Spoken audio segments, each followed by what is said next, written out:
U.S. strikes against Iran. Now the U.S. striking Iran. The U.S. launching new strikes in Iran. The U.S. has carried out another round of strikes on Iran. The United States says it's hit 90 military targets in Iran. The conflict between the United States and Iran isn't a normal war. There was never a formal declaration of war. There was never a peace treaty. And yet, for more than 40 years, these two countries have influenced nearly every major crisis in the Middle East. They have fought through sanctions, cyber attacks, proxy groups, covert operations, assassinations, drone strikes, and diplomatic negotiations that often happened in complete secrecy. Every few years, the world is told that the situation is under control, only to watch another crisis erupt. The latest escalation has once again pushed the region to the edge. Missiles, drones, military deployments, emergency diplomacy, and fragile understandings have dominated the news,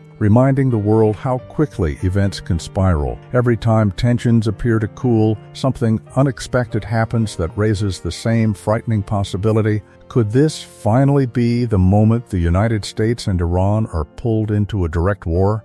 But here's what most news reports never explain. Why has this rivalry lasted for almost half a century?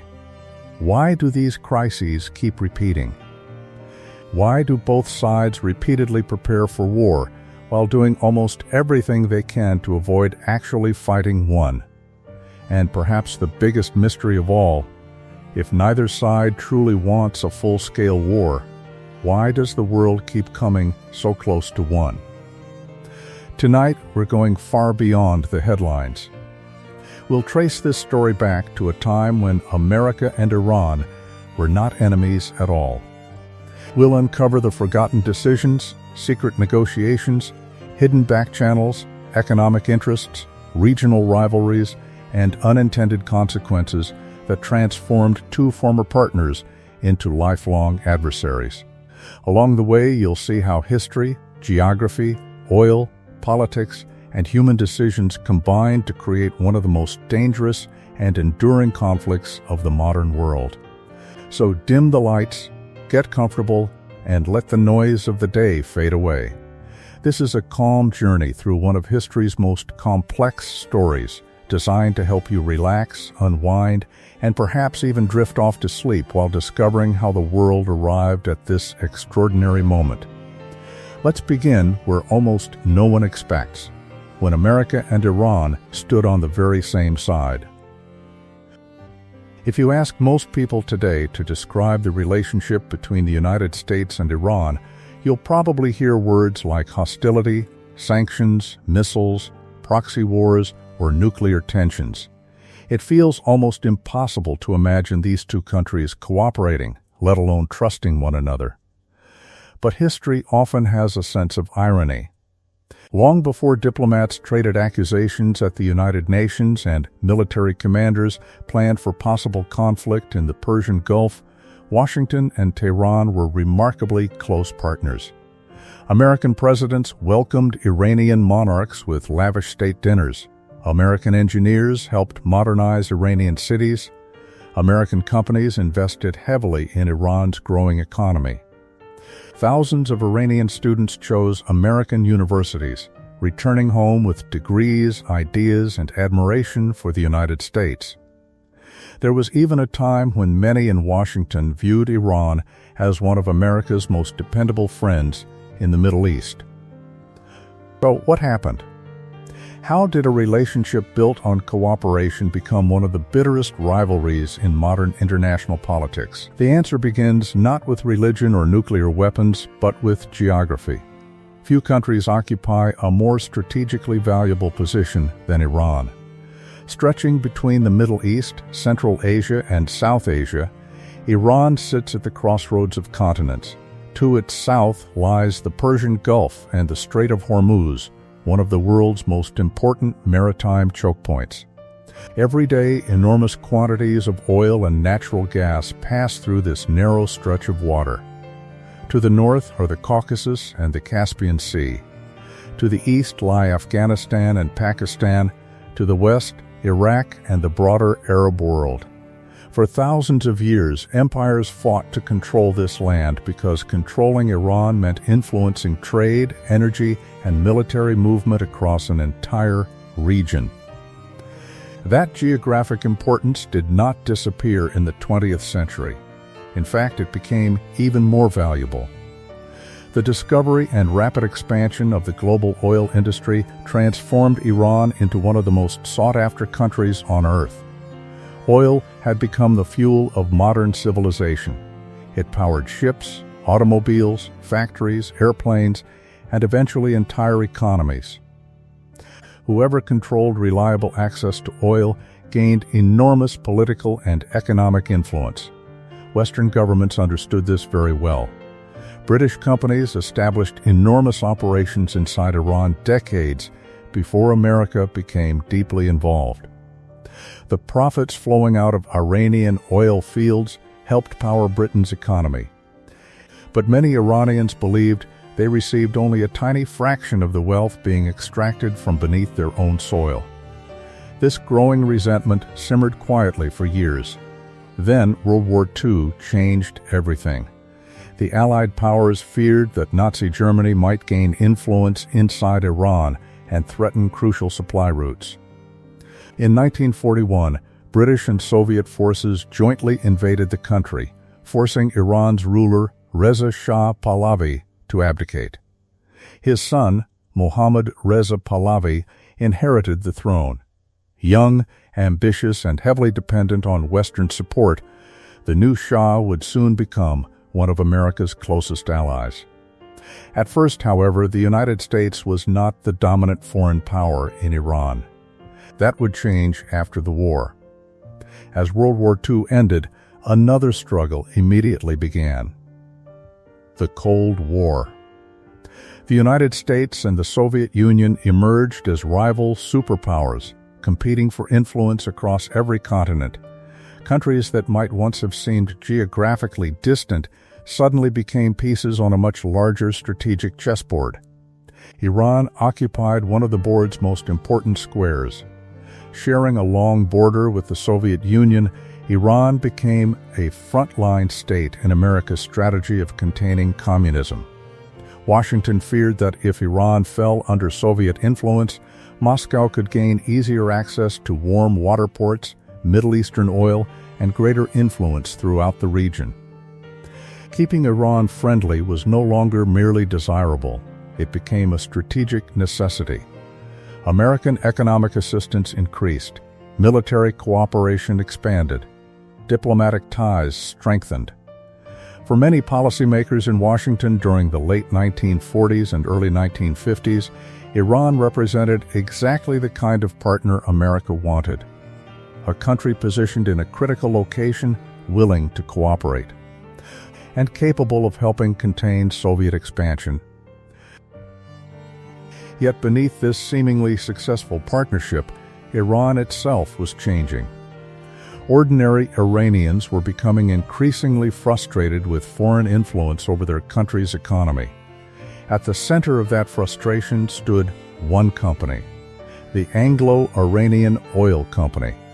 Today it is better known by another name, BP. But at the time it symbolized something much larger than oil.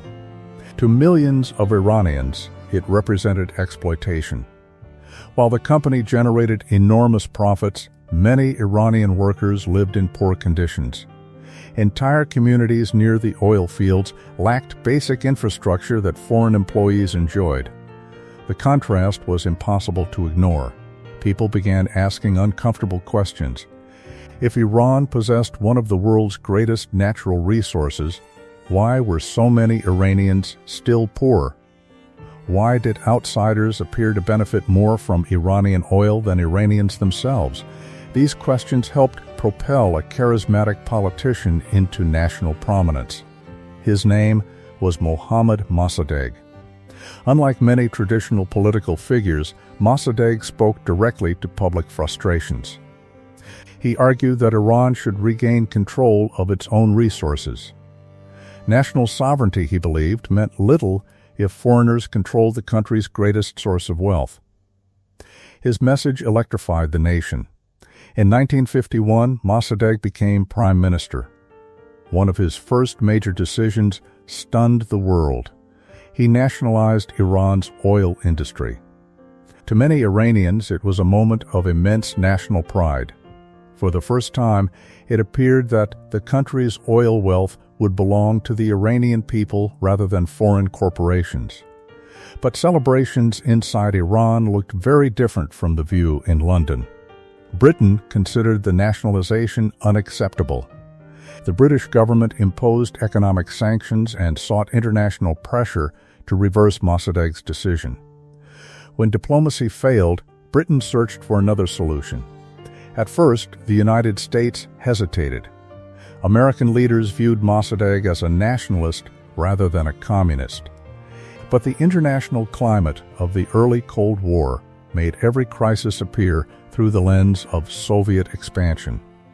As political instability increased inside Iran, officials in Washington became increasingly concerned that prolonged chaos might create opportunities for communist movements backed by Moscow. Fear began replacing caution. The result would become one of the most consequential covert operations of the 20th century. In 1953, American and British intelligence agencies secretly organized what became known as Operation Ajax.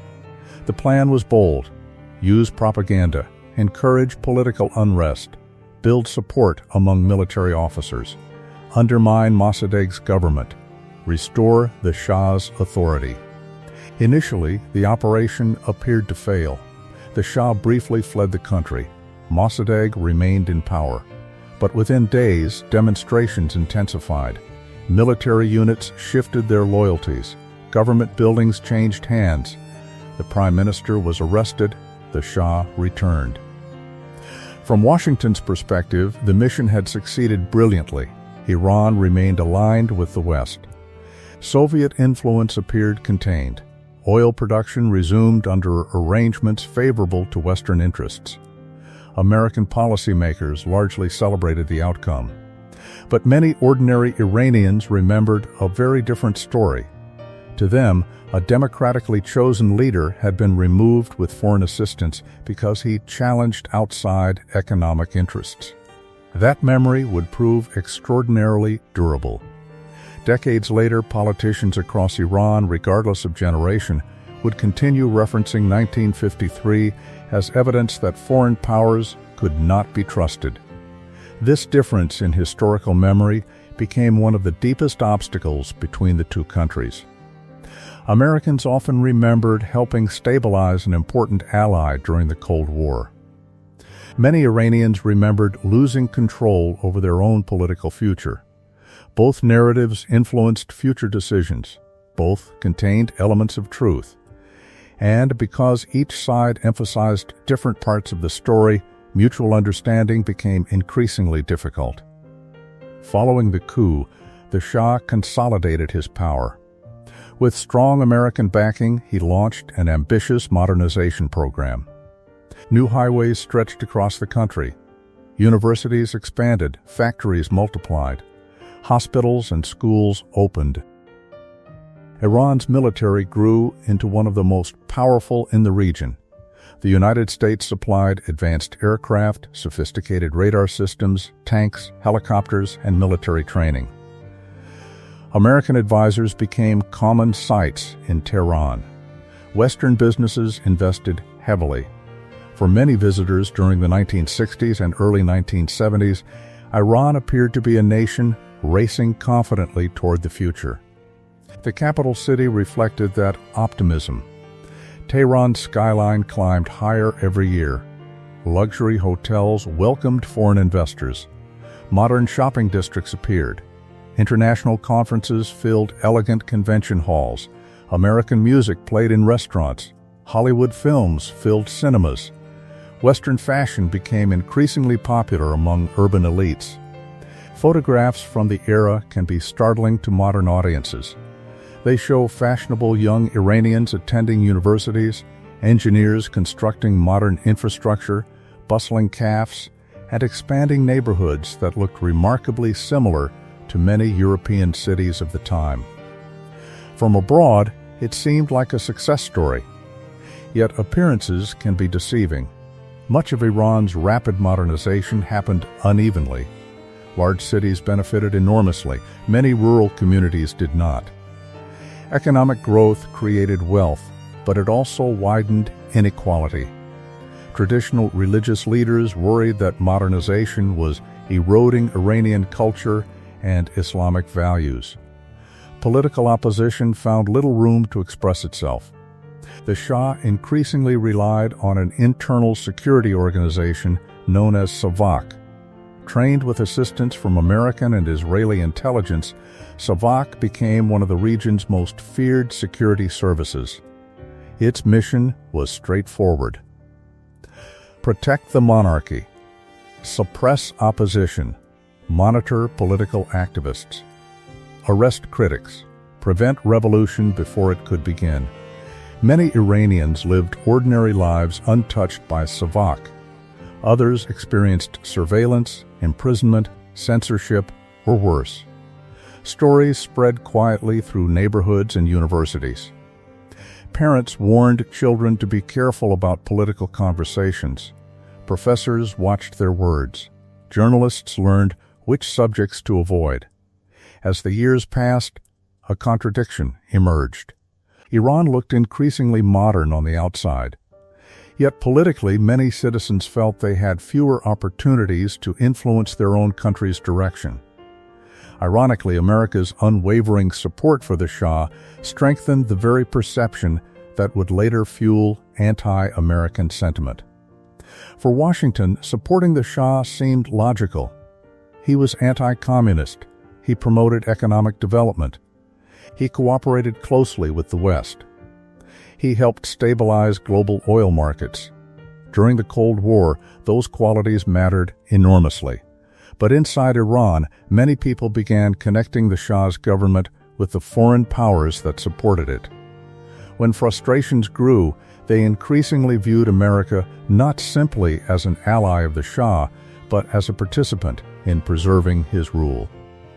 That distinction would become critically important. Because revolutions rarely erupt overnight. They accumulate. Every perceived injustice, every political arrest, every economic disparity, every cultural disagreement, every memory of foreign interference, layer by layer, year after year, they build beneath the surface until one event finally releases decades of pressure. By the late 1970s, Iran looked stronger than ever from the outside. Its economy had expanded dramatically thanks to soaring oil revenues. Its military ranked among the world's most powerful. Its ruler enjoyed close relationships with American presidents. Few international observers predicted that this seemingly stable ally stood on the edge of one of the most transformative revolutions of the 20th century. And when that revolution came, it would not simply overthrow a king. It would overturn the entire relationship between Iran and the United States, replacing decades of partnership with a hostility that continues to shape global politics today. The friendship between Washington and Tehran had not collapsed because of a single disagreement. It had been quietly unraveling for years, hidden beneath impressive economic growth, military cooperation, and diplomatic smiles. Soon, the tensions that had been building beneath the surface would explode into full view, changing the Middle East and the world in ways few could have imagined. By the end of the 1970s, Iran looked like a contradiction. From 30,000 feet, it appeared to be one of the strongest countries in the Middle East. Oil money poured into government coffers. Skyscrapers rose across Tehran. New highways connected distant provinces. The military possessed some of the most advanced American-made weapons outside NATO. Western diplomats described the Shah as a pillar of regional stability. But on the ground, a very different Iran existed. Behind the modern buildings were neighborhoods where inflation was eroding incomes faster than wages could rise. Behind the gleaming shopping centers were traditional merchants who believed the government favored foreign corporations over local businesses. Behind the impressive military parades were thousands of political prisoners and a population increasingly afraid to criticize the government. Most dangerous of all, behind the image of stability was a ruler who had begun believing his own success was permanent. History has a habit of punishing leaders who mistake silence for support. The Shah believed Iran was becoming a great modern power. Many of his critics believed the country was losing something much more valuable than wealth: its identity. For centuries, religion had occupied a central place in Iranian society. Mosques were more than places of worship. They served as gathering places, schools, charities, and centers of community life. Religious scholars often held enormous moral authority, especially in towns and villages far from Tehran. The Shah's vision of modernization increasingly clashed with these traditions. To his supporters, he was dragging Iran into the 20th century. To his opponents, he was dragging Iran away from its soul. One figure would eventually come to embody that opposition more than anyone else. His name was Ruhollah Khomeini. At first glance, he did not resemble the revolutionary leaders who usually dominate history books. He wore simple black robes instead of military uniforms. He did not command an army. He did not control a political party. He rarely spoke in the fiery language of nationalism. Instead, he spoke the language of faith, justice, and independence. Years earlier, Khomeini had openly criticized the Shah's growing ties with the United States and Israel. He condemned what he viewed as corruption, excessive Western influence, and the suppression of religious institutions. The government responded swiftly. He was arrested. The arrest triggered protests. When demonstrations spread, the Shah made a decision that would unintentionally increase Khomeini's influence rather than eliminate it. He exiled him. First to Turkey, then Iraq, eventually France. It seemed like a victory for the monarchy. In reality, it became one of the greatest political miscalculations of the century. Distance did not silence Khomeini. It amplified him. From exile, he recorded sermons on cassette tapes that were secretly smuggled into Iran. They circulated through mosques, marketplaces, universities, and private homes. One tape became 10. 10 became hundreds. Hundreds became thousands. Long before the internet and social media, these recordings created something remarkably similar to a decentralized information network. Every week, more Iranians heard his message. He spoke about dignity, he spoke about foreign domination, he spoke about justice. Most importantly, he offered something the Shah increasingly struggled to provide: hope. Meanwhile, the Shah made another critical mistake. Flush with oil revenue after the energy crises of the 1970s, he launched massive development projects at extraordinary speed. Entire industries expanded almost overnight. Millions moved from rural villages into cities searching for opportunity. Housing couldn't keep pace. Prices skyrocketed. Traffic clogged Tehran's streets. Inflation surged. Economic inequality became more visible than ever before. Ironically, rapid prosperity produced new dissatisfaction. People who had expected better lives found themselves struggling with rising costs. University graduates couldn't always find the careers they anticipated. Traditional shopkeepers feared losing their livelihoods. Workers demanded higher wages. Students demanded greater political freedom. Religious leaders demanded cultural change. These groups rarely agreed on ideology, but they increasingly agreed on one thing: the Shah had to go. What made the opposition so powerful was its diversity.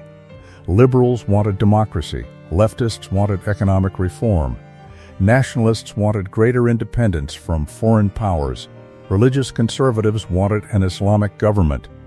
Their visions for Iran's future were completely different, yet they marched together because they shared a common objective: removing the monarchy. Throughout 1978, protests grew larger. At first, authorities believed force could restore order. Demonstrators were dispersed, opposition figures were arrested, new restrictions were imposed. But each crackdown produced larger demonstrations. Every funeral for those killed during protests became another protest itself. Every attempt to silence dissent created more voices. Then came one of the defining moments of the revolution. In September 1978, thousands of demonstrators gathered in Tehran's Jaleh Square. The government declared martial law. Many protesters either didn't know or refused to leave. Troops opened fire. The exact death toll remains disputed to this day. Some estimates remain relatively low. Others claim hundreds died. Regardless of the precise number, the political consequences were enormous. The event quickly became known as Black Friday. Its psychological impact mattered more than the statistics. For many Iranians, compromise suddenly became impossible. If there had once been hopes of gradual reform, they rapidly disappeared. The conflict had crossed a line from political disagreement into moral struggle. As protests spread, something remarkable happened. The Shah's greatest strength became one of his greatest weaknesses. For decades, he had centralized authority around himself. Important decisions flowed through the palace. Political institutions remained weak because real power rested with the monarch. Now, as the crisis deepened, few independent institutions possessed enough legitimacy to calm the nation. The government increasingly depended on the military, but even there, cracks began to appear. Some officers remained loyal, others hesitated. Many soldiers came from ordinary Iranian families. They recognized faces in the crowds, friends, neighbors, relatives. The idea of firing on fellow citizens became increasingly difficult. Meanwhile, Khomeini watched events unfold from outside the country. Journalists from around the world traveled to France to interview him. Television cameras broadcast his speeches internationally. Every interview increased his visibility. Every headline elevated his status. Ironically, modern media helped spread a movement dedicated to resisting what many supporters considered excessive Western influence. The Shah, meanwhile, appeared increasingly isolated. Years of absolute authority had left him surrounded by advisors reluctant to challenge his judgment. Foreign governments encouraged stability, but offered conflicting advice. Some urged reform. Others feared reform would accelerate the collapse. The Shah himself reportedly struggled with uncertainty. Should he negotiate? Should he crack down harder? Should he leave temporarily? Every option carried enormous risks. By late 1978, events were moving faster than anyone could control. Nationwide strikes paralyzed the economy. Oil production declined sharply. Government offices stopped functioning normally. Universities closed. Transportation slowed.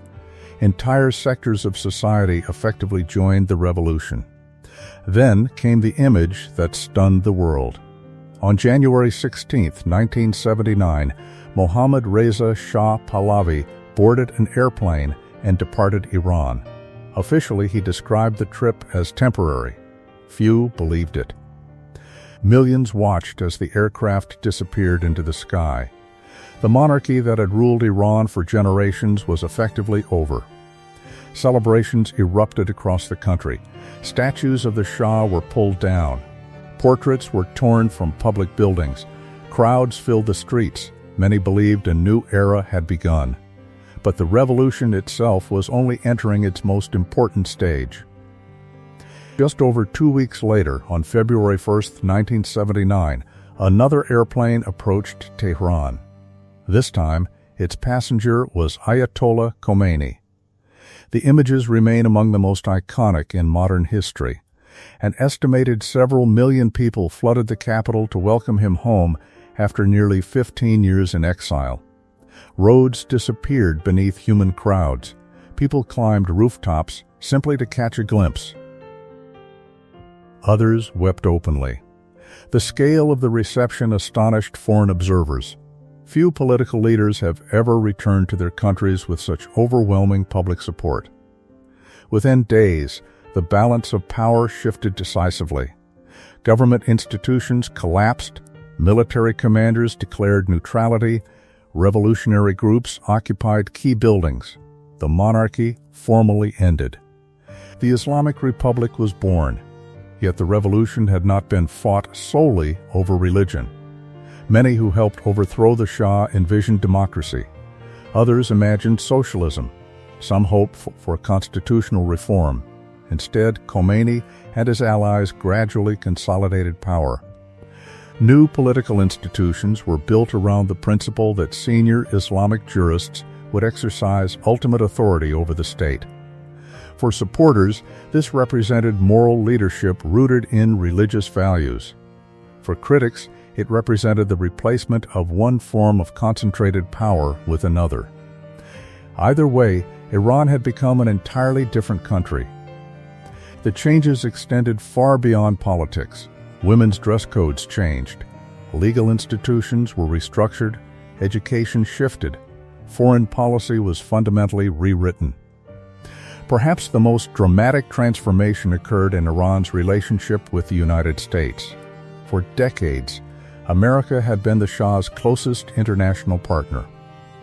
Now, revolutionary leaders increasingly described America as the primary symbol of foreign interference.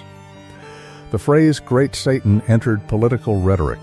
To outside audiences, the language seemed shocking.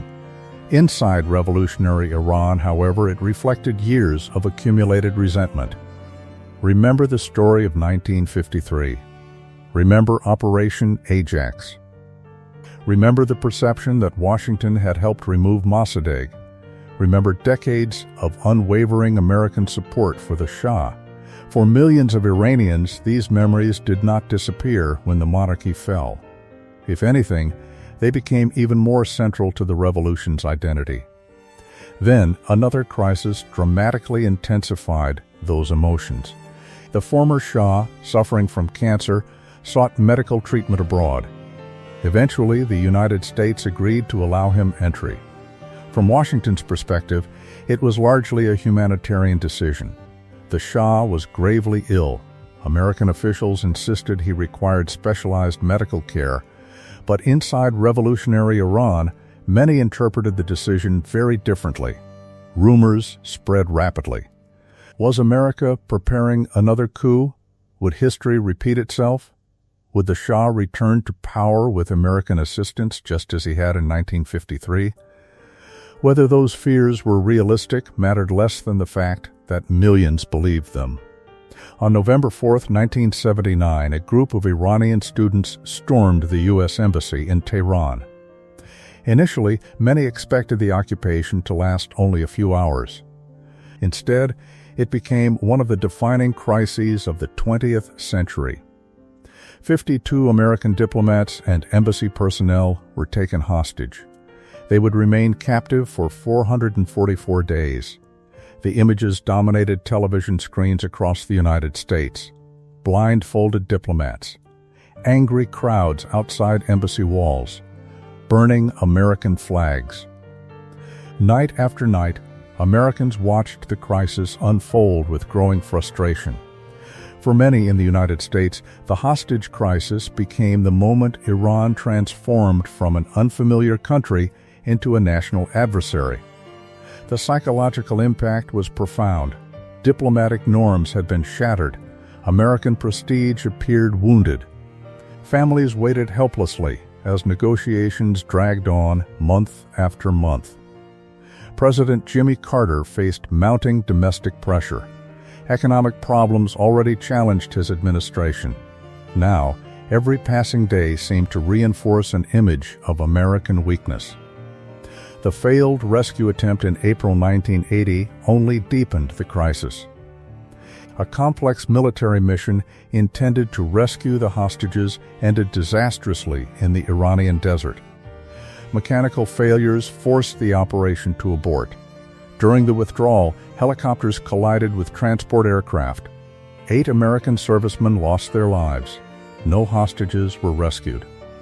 The mission became another painful symbol of how difficult the situation had become.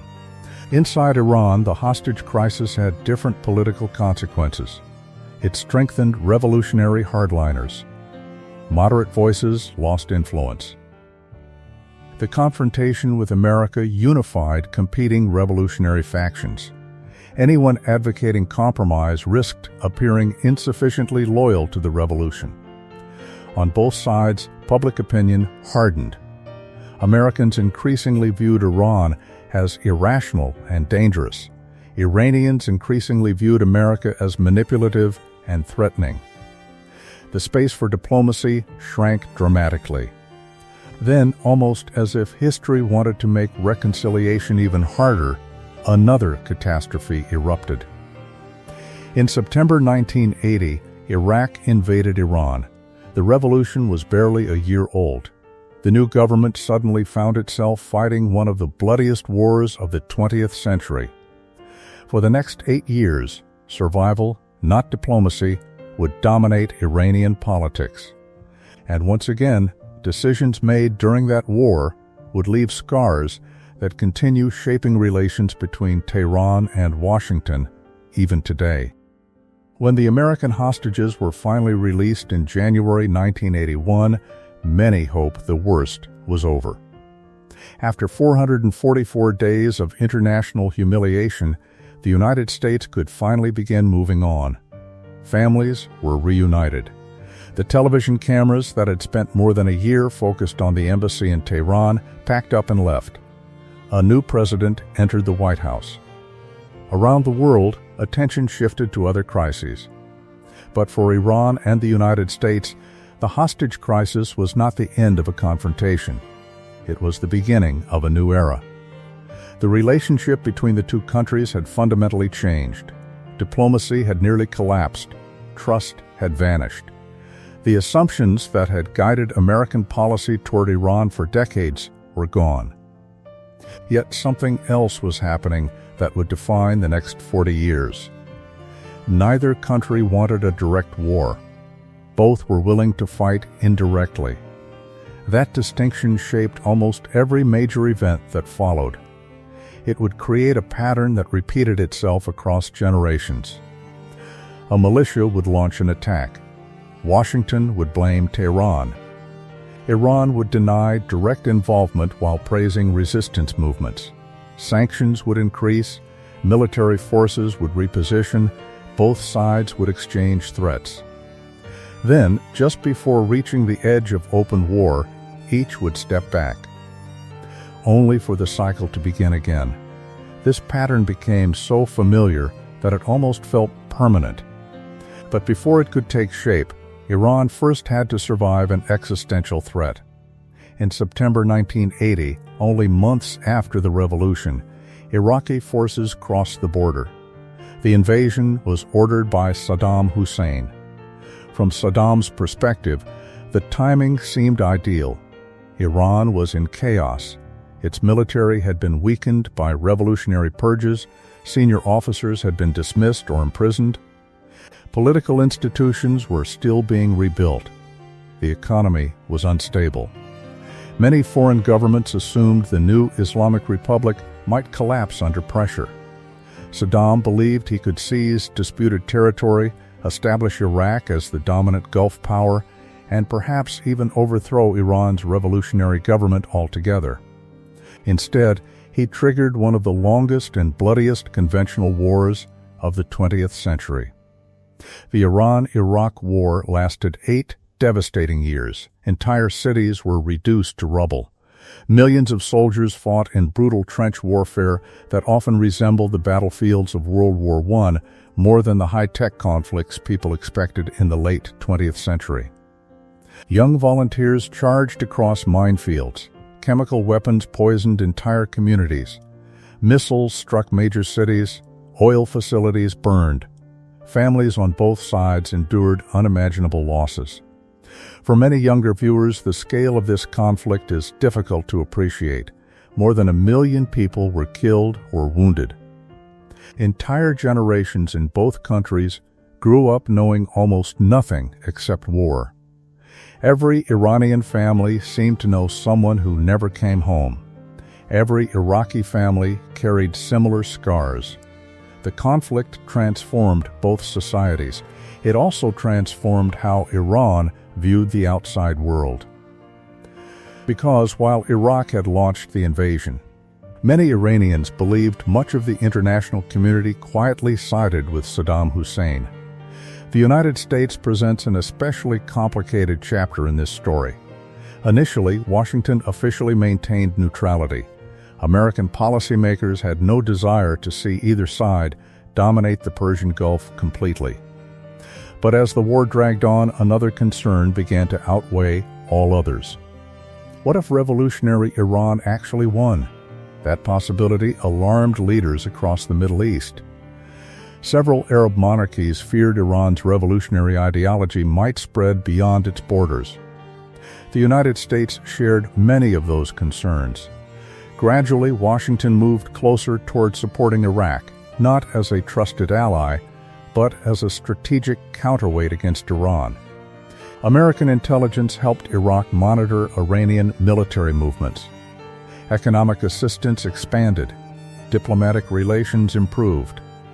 Perhaps most controversially, Iraq continued receiving international support even after evidence emerged that Saddam Hussein had repeatedly used chemical weapons against Iranian troops and Kurdish civilians.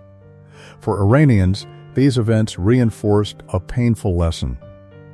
They believed the world's major powers condemned aggression only when it suited their interests. Every chemical attack strengthened that perception. Every shipment of foreign assistance to Iraq deepened resentment. The war was no longer simply about territory. It became proof, in the minds of many Iranians, that their country stood largely alone. Meanwhile, another battlefield was emerging hundreds of miles away, not on land, at sea. The Persian Gulf had become one of the world's most valuable waterways. Oil tankers carried enormous quantities of energy through its narrow shipping lanes every day. As both Iran and Iraq struggled to finance the war, they increasingly targeted each other's oil exports. Soon, commercial shipping itself became a target. The conflict entered what became known as the Tanker War. Missiles struck merchant vessels. Naval mines floated beneath busy shipping routes. Insurance premiums skyrocketed. Global energy markets grew nervous. The United States suddenly faced another dilemma. If commercial shipping became too dangerous, oil supplies could be disrupted worldwide. Washington responded by expanding its naval presence in the Gulf. American warships began escorting reflagged Kuwaiti oil tankers. What started as protection quickly became direct military involvement. Then came one of the darkest and least remembered tragedies in the history of U.S.-Iran relations. On July 3, 1988, the guided missile cruiser Vincennes was operating in the Persian Gulf. The crew detected an aircraft.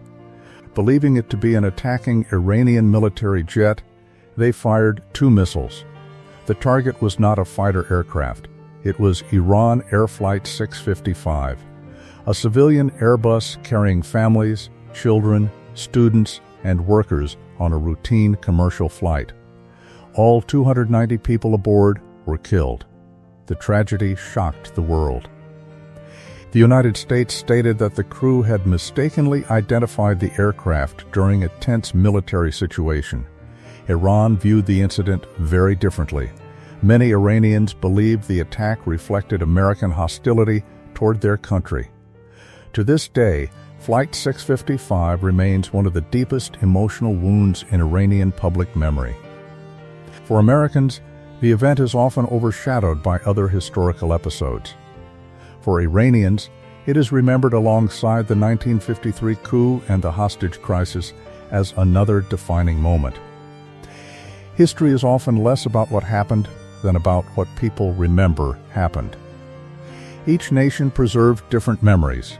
Each memory influenced future decisions. Just weeks after the airliner tragedy, Iran accepted a United Nations ceasefire. Ayatollah Khomeini famously compared accepting peace to drinking a poisoned chalice. Neither side truly won the war. Iran had survived. Iraq had failed to achieve its objectives. Hundreds of thousands were dead. Cities were devastated. Economies had been exhausted. Yet despite everything, the deeper rivalry between Iran and the United States remained unresolved. If anything, it had grown stronger. As the 1990s began, the nature of the conflict changed once again. Instead of massive conventional battles, Iran increasingly invested in something different: asymmetric warfare. The logic was straightforward.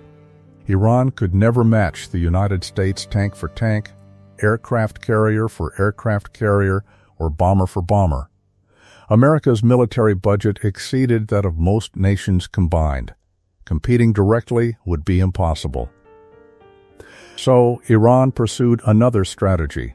Rather than projecting power through enormous conventional forces, it would cultivate relationships with armed groups across the Middle East. These organizations became known collectively as proxy forces. The concept was neither new nor unique to Iran. Major powers throughout history have supported local allies to advance their interests without committing large numbers of their own troops. But Iran refined the strategy into one of its most important national security tools. The Revolutionary Guard, particularly its elite Quds Force, became responsible for building these networks. Training, funding, weapons, intelligence, strategic advice. Instead of fighting America's military directly, Iran could influence events through local partners. One of the earliest and most influential of these relationships emerged in Lebanon. During the early 1980s, amid Lebanon's devastating civil war and Israeli invasion, a new Shiite militant organization began taking shape. It became known as Hezbollah. Iran provided financial assistance, training, and ideological support. Over time, Hezbollah evolved into one of the most powerful non-state military organizations in the world. For Tehran, Hezbollah became both a deterrent and a strategic asset. For the United States and Israel, it became a growing security concern. The pattern would repeat elsewhere. Different countries, different militias, different political circumstances, but the same underlying strategy.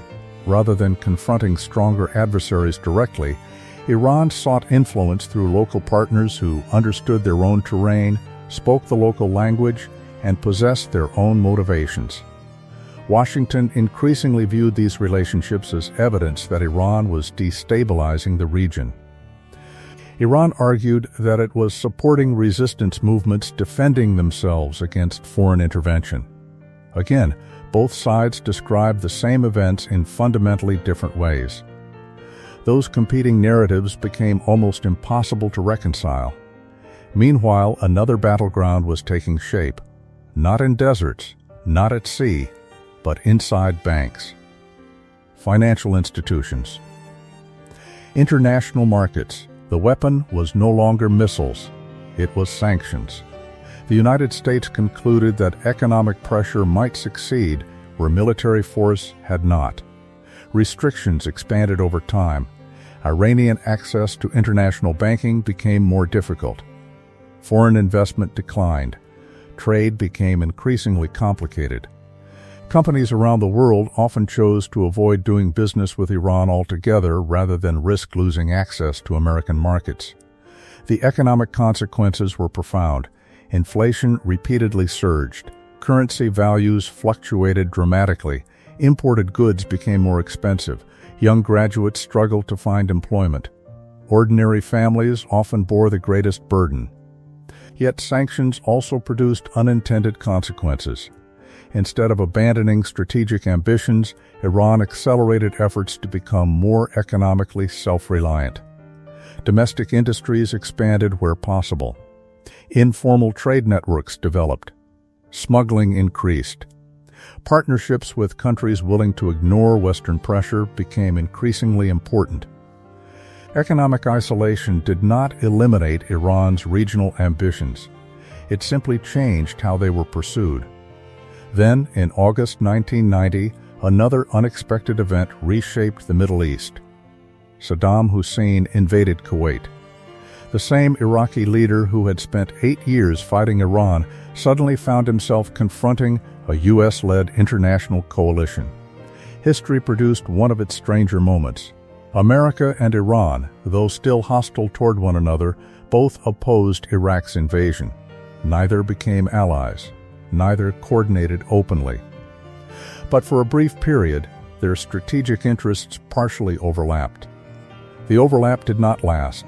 The 1991 Gulf War ended quickly, but the broader rivalry remained. Then came September 11, 2001. 19 hijackers changed the course of global history. The United States launched the War on Terror. Within weeks, American forces invaded Afghanistan to destroy al-Qaeda and remove the Taliban from power. Ironically, Iran also opposed the Taliban. The extremist Sunni movement had nearly gone to war with Iran in the late 1990s after killing Iranian diplomats in Afghanistan. For a short time after 9/11, quiet cooperation appeared possible. Iranian officials reportedly assisted efforts related to Afghanistan's new political arrangements. Some observers believed this might become the beginning of a cautious thaw in relations. Instead, another turning point arrived. In January 2002, President George W. Bush delivered his State of the Union address. He described Iran alongside Iraq and North Korea as part of what he called the axis of evil. The phrase echoed around the world. In Washington, it reflected concerns about terrorism, weapons programs, and regional security. In Tehran, it confirmed long-standing suspicions that the United States ultimately sought confrontation regardless of Iranian actions. Whatever limited trust had begun emerging after Afghanistan quickly evaporated. Once again, history seemed to repeat itself. Every opportunity for cautious engagement was overshadowed by deeper mistrust. Every small opening closed before it could become lasting progress. And soon, another American invasion, this time in Iraq, would reshape the balance of power across the Middle East in ways almost no one had anticipated, creating opportunities for Iran that would fundamentally alter the region and bring Washington and Tehran into an even more complicated and dangerous rivalry.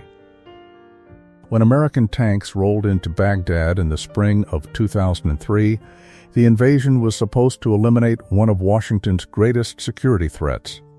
Instead, it transformed the strategic landscape of the Middle East in ways almost nobody had predicted. For more than 2 decades, Saddam Hussein had acted as a powerful barrier separating Iran from much of the Arab world. He had fought an 8-year war against Tehran. His government opposed Iranian influence across the region. Even after the Iran-Iraq war ended, Saddam remained Iran's most dangerous conventional military rival. Then, within a matter of weeks, his government collapsed. The consequences reached far beyond Iraq. Without intending to, the United States had removed Iran's biggest regional adversary. A strategic vacuum suddenly appeared. And in the Middle East, vacuums rarely stay empty for long. As Iraq descended into chaos, sectarian violence, and political uncertainty, Iran moved carefully but steadily to expand its influence. Political parties with long-standing ties to Tehran gained prominence. Religious leaders who had spent years in exile returned home. Armed groups emerged, some with direct or indirect links to Iran's Revolutionary Guard. To many officials in Washington, it felt deeply ironic.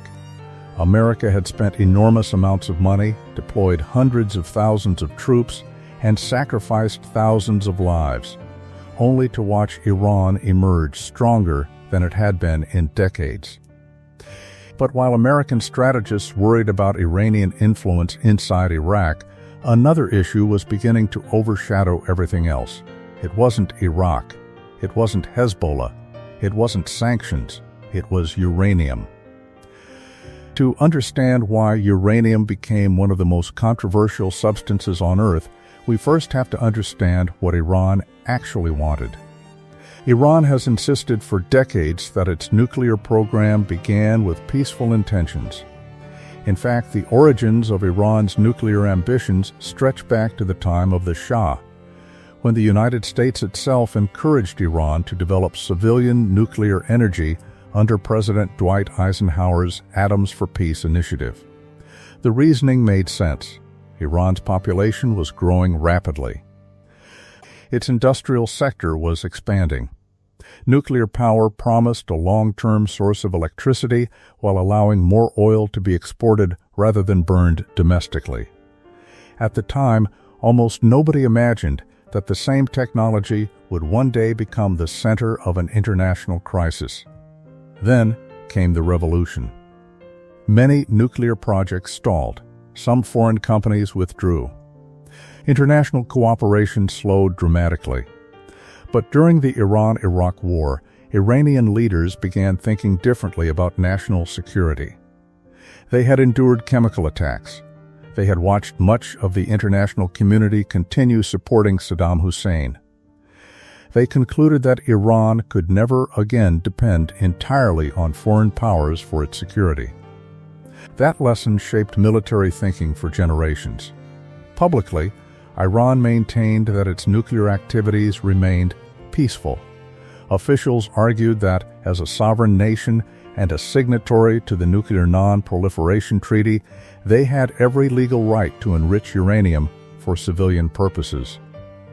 Many countries agreed that civilian nuclear energy itself was not illegal. The concern lay elsewhere. The same technology that enriches uranium for nuclear power plants can, if taken much further, produce material suitable for nuclear weapons. The difference is largely one of degree. That technical reality made verification extraordinarily difficult.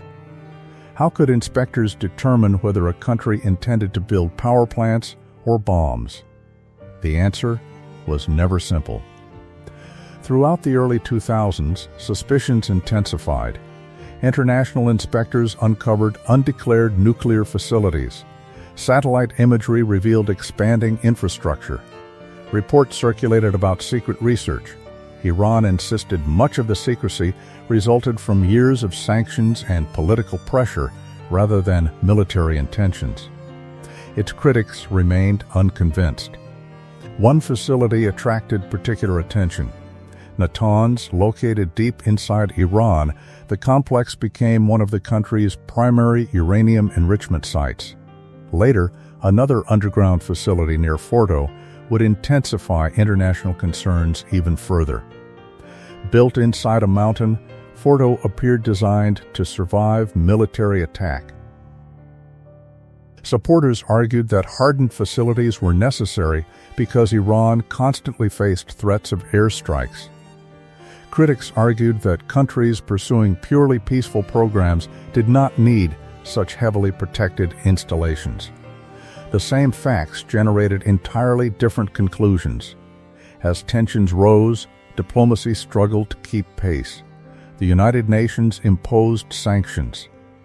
The United States expanded its own restrictions. European countries joined coordinated pressure campaigns. Banking systems became increasingly isolated. Oil exports declined. Foreign investment dried up. The Iranian economy began feeling the cumulative weight of international sanctions. For ordinary Iranians, daily life became increasingly difficult. Imported medicines sometimes became harder to obtain. Inflation steadily eroded savings. Businesses struggled to access international finance. Young professionals watched opportunities disappear. Yet instead of producing immediate political surrender, economic pressure often strengthened nationalist sentiment. Many Iranians who disagreed with their government still disliked the idea of foreign powers dictating national policy. History mattered once again. The memory of 1953 had never disappeared. Neither had memories of sanctions during the revolution or support for Iraq during the Iran-Iraq War. Each new economic restriction was interpreted through decades of accumulated experience. Meanwhile, behind the scenes, another conflict had already begun. It wasn't fought by soldiers. It wasn't visible on television. It unfolded inside computer networks. In 2010, cybersecurity experts uncovered one of the most sophisticated digital weapons ever created, a computer worm later known as Stuxnet. Unlike ordinary viruses that steal information or disrupt websites, Stuxnet had a remarkably specific mission. It targeted the industrial control systems operating centrifuges inside Iran's Natanz nuclear facility. Centrifuges are delicate machines that spin at extraordinary speeds to enrich uranium. Stuxnet secretly altered their operating speeds. Sometimes they accelerated, sometimes they slowed unexpectedly. Meanwhile, the monitoring systems falsely reported that everything was functioning normally. Engineers searched for mechanical failures that did not appear to exist. Equipment gradually destroyed itself. It was sabotage through software. Although neither Washington nor Tel Aviv officially acknowledged responsibility at the time. The operation has been widely attributed to cooperation between the United States and Israel. The implications were revolutionary. For the first time, a cyber weapon had produced physical destruction inside another country's critical infrastructure without bombs or missiles. Future wars, it became clear, would not only be fought on battlefields, they would also unfold inside keyboards and servers. Iran responded by investing heavily in its own cyber capabilities. A new arena of competition had quietly opened. Yet despite cyber attacks, sanctions, covert operations, and increasingly hostile rhetoric, neither side truly wanted a full-scale military conflict. American officials worried that bombing Iran's nuclear facilities might trigger regional war. Iranian leaders understood that directly confronting the United States militarily could prove catastrophic. Both searched for another option. Negotiation, surprisingly, the path toward diplomacy began not in public conference halls but through secret conversations. Officials from both countries met discreetly in Oman. The choice of location was deliberate. Oman maintained good relations with both Washington and Tehran. Its leaders had quietly served as trusted intermediaries before. Away from cameras and political speeches, negotiators began exploring a question many had considered impossible. Could the nuclear dispute actually be resolved peacefully? The timing mattered. In Iran, Hassan Rouhani had been elected president in 2013 on promises of improving the economy and reducing international isolation. Unlike many hardliners, Rouhani believed diplomacy offered Iran its best chance to achieve sanctions relief without abandoning its nuclear program entirely. In Washington, President Barack Obama also viewed negotiation as preferable to another Middle Eastern war. America was already exhausted after prolonged conflicts in Iraq and Afghanistan. Public appetite for another military intervention was extremely limited. Slowly, painstakingly, negotiations expanded. Representatives from the United States, Britain, France, Germany, Russia, China, and Iran spent months discussing extraordinarily technical details. How many centrifuges would Iran keep? How much uranium could it enrich? What level of enrichment would be allowed? How frequently would inspectors visit? How long would restrictions remain? Every number mattered. Every paragraph required compromise. Every sentence reflected months of argument. Diplomats sometimes worked through entire nights debating language that most people would never read. After nearly 2 years of negotiations, an agreement finally emerged. In July 2015, the Joint Comprehensive Plan of Action, better known simply as the JCPOA, was announced. For supporters, it represented one of the most significant diplomatic achievements of the 21st century. Its basic concept was straightforward. Iran would dramatically limit aspects of its nuclear program. It would reduce the number of operating centrifuges, ship out most of its enriched uranium, redesign key facilities, accept the most extensive international inspection regime ever negotiated for a non-nuclear weapon state. In return, international sanctions related to the nuclear issue would gradually be lifted. Iran would regain access to frozen assets, oil exports could recover, foreign investment might return. Supporters believed everyone gained something. Iran kept a peaceful nuclear program. The world gained confidence that nuclear weapons remained further out of reach. The likelihood of war declined. Yet from the moment the agreement was signed, criticism emerged from nearly every direction. Inside Iran, hardliners warned that America could never be trusted. They feared the deal surrendered too much while receiving too little. Some argued that inspections compromised national sovereignty. Others believed sanctions relief would never fully materialize. Across the United States, critics raised completely different objections. Many argued the agreement merely delayed Iran's nuclear ambitions rather than eliminating them. Certain restrictions contained expiration dates, often called sunset clauses. Eventually, some limitations would expire. Opponents worried Iran could simply wait. Others argued the agreement ignored Iran's ballistic missile program, regional proxy networks, and broader strategic ambitions. Israel voiced particularly strong concerns. Prime Minister Benjamin Netanyahu repeatedly argued that the agreement legitimized rather than solved the nuclear problem. Several Gulf Arab states shared similar anxieties. For them, the issue extended beyond uranium. They worried that sanctions relief would provide Iran with greater financial resources to expand its regional influence. Thus, the same agreement inspired celebration in some capitals and alarm in others. Nevertheless, implementation began. International inspectors verified significant Iranian compliance during the agreement's early years. Sanctions eased. Iran increased oil exports. European companies cautiously explored new investment opportunities. Commercial aircraft manufacturers signed contracts. Tourism showed signs of recovery. The atmosphere remained fragile but noticeably less confrontational.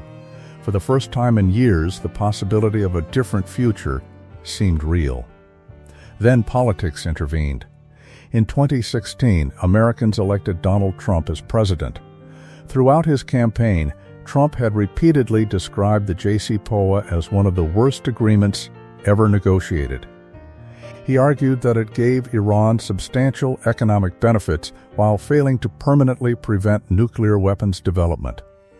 His administration favored what became known as a strategy of maximum pressure. The theory was simple. If sanctions had brought Iran to the negotiating table once, even harsher sanctions might force Tehran to accept a broader agreement covering missiles, regional activities, and nuclear restrictions simultaneously. In May 2018, President Trump announced that the United States would withdraw from the nuclear deal. The decision shocked many American allies. European governments urged Washington to remain inside the agreement. Iran initially continued complying with several provisions while hoping the remaining participants could preserve its economic benefits. But there was a problem. The American financial system occupied such a central role in global commerce that many international companies chose to leave Iran anyway rather than risk American penalties. Once again, promised investment evaporated. Oil exports declined sharply. The Iranian currency lost enormous value. Inflation surged. From Tehran's perspective, one lesson stood out above all others. A signed agreement did not necessarily survive a change in political leadership. That realization profoundly altered Iranian calculations. If future American administrations could abandon international agreements, why should Iran make long-term concessions that might produce only temporary benefits? Gradually, Tehran began reducing its own compliance. Enrichment levels increased. More centrifuges returned to operation. International concerns resurfaced. The diplomatic progress achieved over years of exhausting negotiations began unraveling piece by piece. By the end of the decade, the optimism that had surrounded the JCPOA had largely disappeared. In its place returned familiar patterns. More sanctions, more military deployments, more covert operations, more accusations, more mistrust. The nuclear deal had not failed because its technical provisions were impossible. It faltered because neither side ever fully trusted that the other would honor the bargain indefinitely. And once that fragile confidence disappeared, the region found itself moving once again toward a far more dangerous confrontation. One that would soon be defined not by negotiations in conference rooms, but by missiles, assassinations, drones, and a series of events that brought the United States and Iran closer to direct war than they had been in decades.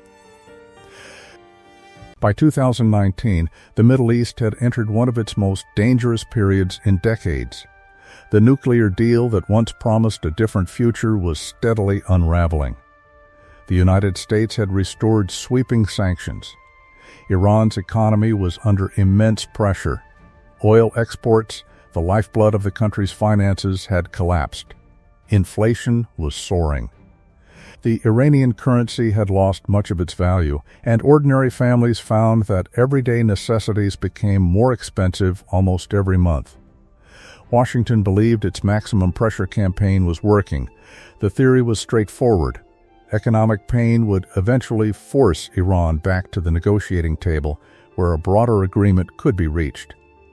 One that addressed not only nuclear activities but also ballistic missiles and Iran's growing network of regional allies. Iranian leaders saw the situation completely differently. From their perspective, they had negotiated for years, accepted strict international inspections, reduced parts of their nuclear program, and still found themselves under crushing sanctions after the United States abandoned the agreement. If diplomacy had produced punishment instead of rewards, why would further concessions achieve anything different? The result was a dangerous new strategy. Rather than surrendering under pressure, Iran would increase the cost of maintaining that pressure, not through direct war, but through carefully calibrated escalation. The message was subtle but unmistakable. If Iran could not export its oil freely, perhaps no one in the region would enjoy complete stability either. The Persian Gulf once again became the center of global attention. Few places on Earth carry greater strategic importance. The Strait of Hormuz is astonishingly narrow. At its tightest point, the shipping lanes used by enormous oil tankers are only a few miles wide in each direction. Yet through this narrow corridor passes roughly a fifth of the world's traded oil. A disruption lasting only days can send energy markets into panic. A prolonged closure could reshape the global economy. Iran understood this geography better than anyone. Its coastline stretches along much of the northern Persian Gulf. Its naval forces had spent decades preparing for precisely this environment. Rather than trying to compete with America's massive aircraft carriers, Iran invested in hundreds of smaller, faster boats. Anti-ship missiles hidden along the coastline, naval mines, and increasingly sophisticated drones. The objective was never to defeat the U.S. Navy outright. It was to make any conflict painfully expensive. During the spring and summer of 2019, mysterious attacks began targeting commercial shipping. Several oil tankers suffered explosions while traveling through Gulf waters. Some were damaged by limpet mines attached below the waterline. Others experienced unexplained blasts. Fortunately, most incidents caused limited casualties. But the political impact was enormous. Who was responsible? The United States quickly blamed Iran. Iran denied involvement. Independent investigations reached varying conclusions about individual incidents. But uncertainty became part of the problem itself. Shipping companies grew nervous. Insurance costs climbed. Oil prices fluctuated. Investors wondered whether another regional war might be approaching. The incidents highlighted a new reality. Modern conflict did not always require sinking fleets or invading countries. Sometimes uncertainty alone could produce strategic effects. If commercial shipping became dangerous enough, the global economy would feel the consequences. Washington responded by increasing its military presence. Additional warships entered the Gulf. Surveillance flights intensified. Allied countries coordinated maritime security operations. The atmosphere became increasingly tense. Every radar contact mattered. Every unidentified vessel attracted attention. Every military exercise carried the risk of misunderstanding. Then came another incident that pushed both countries even closer to confrontation. In June 2019, an American surveillance drone was flying near the Persian Gulf. The aircraft was no ordinary drone. It was an RQ-4 Global Hawk, one of America's most advanced unmanned reconnaissance systems, capable of flying at extremely high altitudes while collecting vast amounts of intelligence. Suddenly, it disappeared from radar. Iran announced that its air defense forces had shot it down, but there was an immediate disagreement. Where had it been flying? Iran insisted the drone had violated its airspace. The United States insisted it had remained in international airspace throughout the mission. The difference mattered enormously. If Iran's version was correct, it had defended its sovereign territory. If Washington's account was accurate, Iran had attacked an American military asset operating legally over international waters. Neither side accepted the other's explanation. President Donald Trump reportedly approved retaliatory military strikes. Aircraft prepared for launch. Targets were identified. Military planners believed the United States stood only moments away from attacking Iranian radar and missile installations. Then, unexpectedly, the operation was called off. Later, Trump explained that he had been informed approximately 150 Iranians might be killed. He concluded the response would be disproportionate to the destruction of an unmanned drone. The world had come within minutes of another major war. Few people realized how close. That moment revealed something essential about both governments. Each wanted to appear strong. Neither wanted uncontrolled escalation. This balance between deterrence and restraint became the defining characteristic of the relationship. Each side constantly searched for ways to impose costs without crossing the invisible line that would trigger full-scale war. But invisible lines are notoriously difficult to see. Especially in the Middle East, the region had become an intricate web of overlapping conflicts.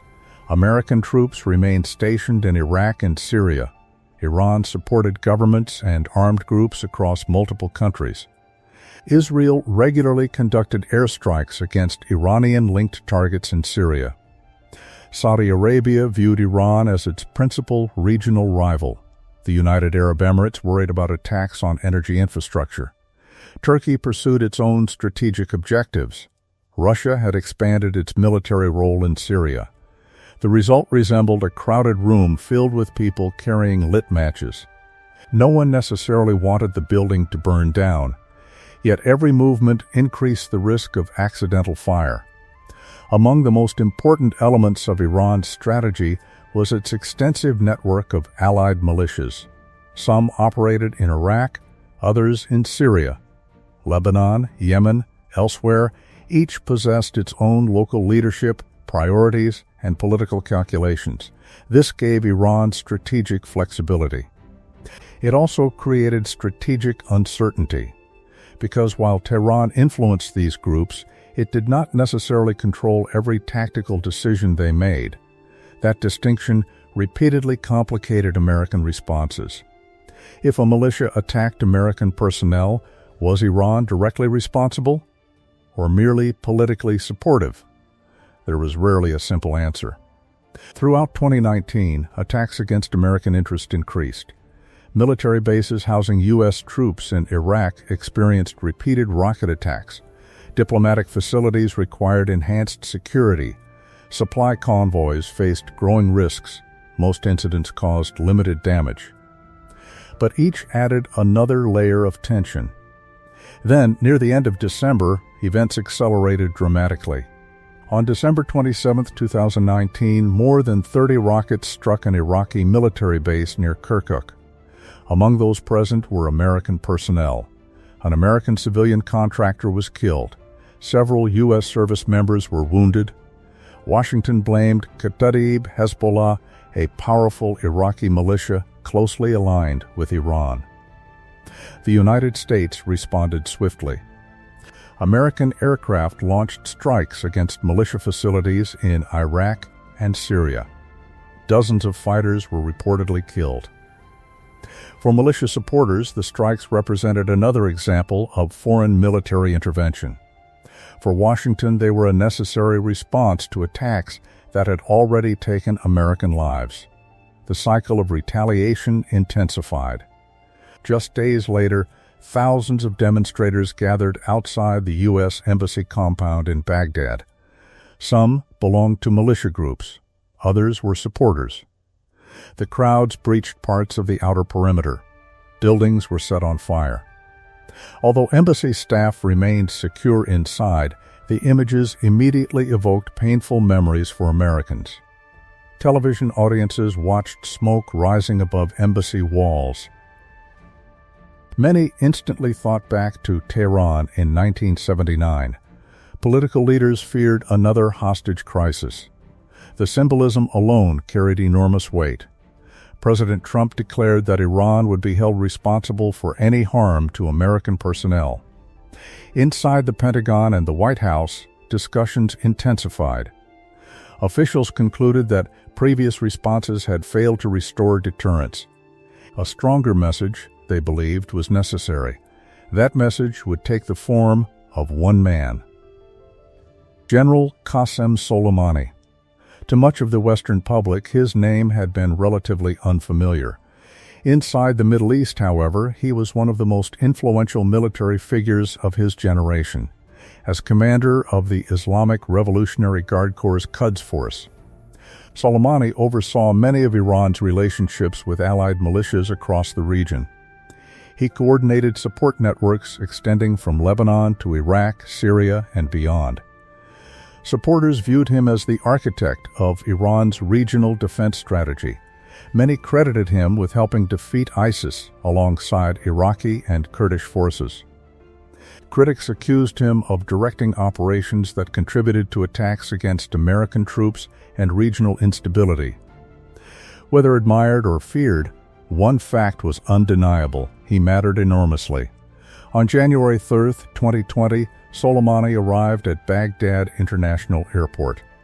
Shortly after leaving the terminal, a U.S. MQ-9 Reaper drone fired missiles at his convoy. The explosions destroyed multiple vehicles. General Soleimani was killed instantly. Also killed was Abu Mahdi al-Muhandis, deputy commander of Iraq's Popular Mobilization Forces and leader of Kataib Hezbollah. The strike stunned the world. For years, Washington had targeted terrorist leaders and militant commanders. But deliberately killing one of Iran's most senior military officials represented something entirely different. Many analysts feared that open war had become inevitable. Crowds numbering in the millions attended funeral processions across Iran. State television broadcast images continuously. Black banners covered city streets. Political leaders promised revenge. Ayatollah Ali Khamenei declared that severe retaliation would come. Across the region, American military installations entered their highest state of alert. Additional troops deployed. Air defense systems activated. Families of diplomats prepared evacuation plans. Oil markets braced for disruption. No one knew what would happen next. The world waited. 5 days later, the answer arrived. In the early hours of January 8, 2020, Iran launched more than a dozen ballistic missiles toward 2 Iraqi military bases housing American forces. Unlike many previous proxy attacks, this operation was conducted openly by Iran's regular military. It marked one of the first acknowledged direct missile attacks by Iran against U.S. forces. The accuracy surprised many observers. Several missiles struck close to their intended targets. Buildings were heavily damaged. Remarkably, no American personnel were killed. Initially, officials reported no casualties. Later, however, it became clear that more than 100 American service members had suffered traumatic brain injuries from the powerful blast waves. The absence of fatalities was significant. Reports later suggested Iran had provided indirect warning through diplomatic channels, allowing Iraqi authorities and ultimately American forces time to seek shelter. Whether this reflected humanitarian concern or strategic calculation remains debated. But the result was unmistakable. Iran demonstrated its missile capabilities. It fulfilled its promise of retaliation. Yet it avoided mass American casualties that would almost certainly have triggered a much larger military response. Washington also exercised restraint. President Trump addressed the nation.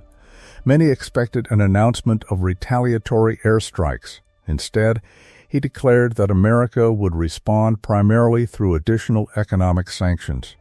The missiles had landed. Military bases had been hit. Buildings destroyed. Yet both governments chose not to escalate further. To outside observers, the decision seemed almost contradictory. Why stop now? Why, after coming so close, did neither side continue? The answer lies in the enormous costs of modern war.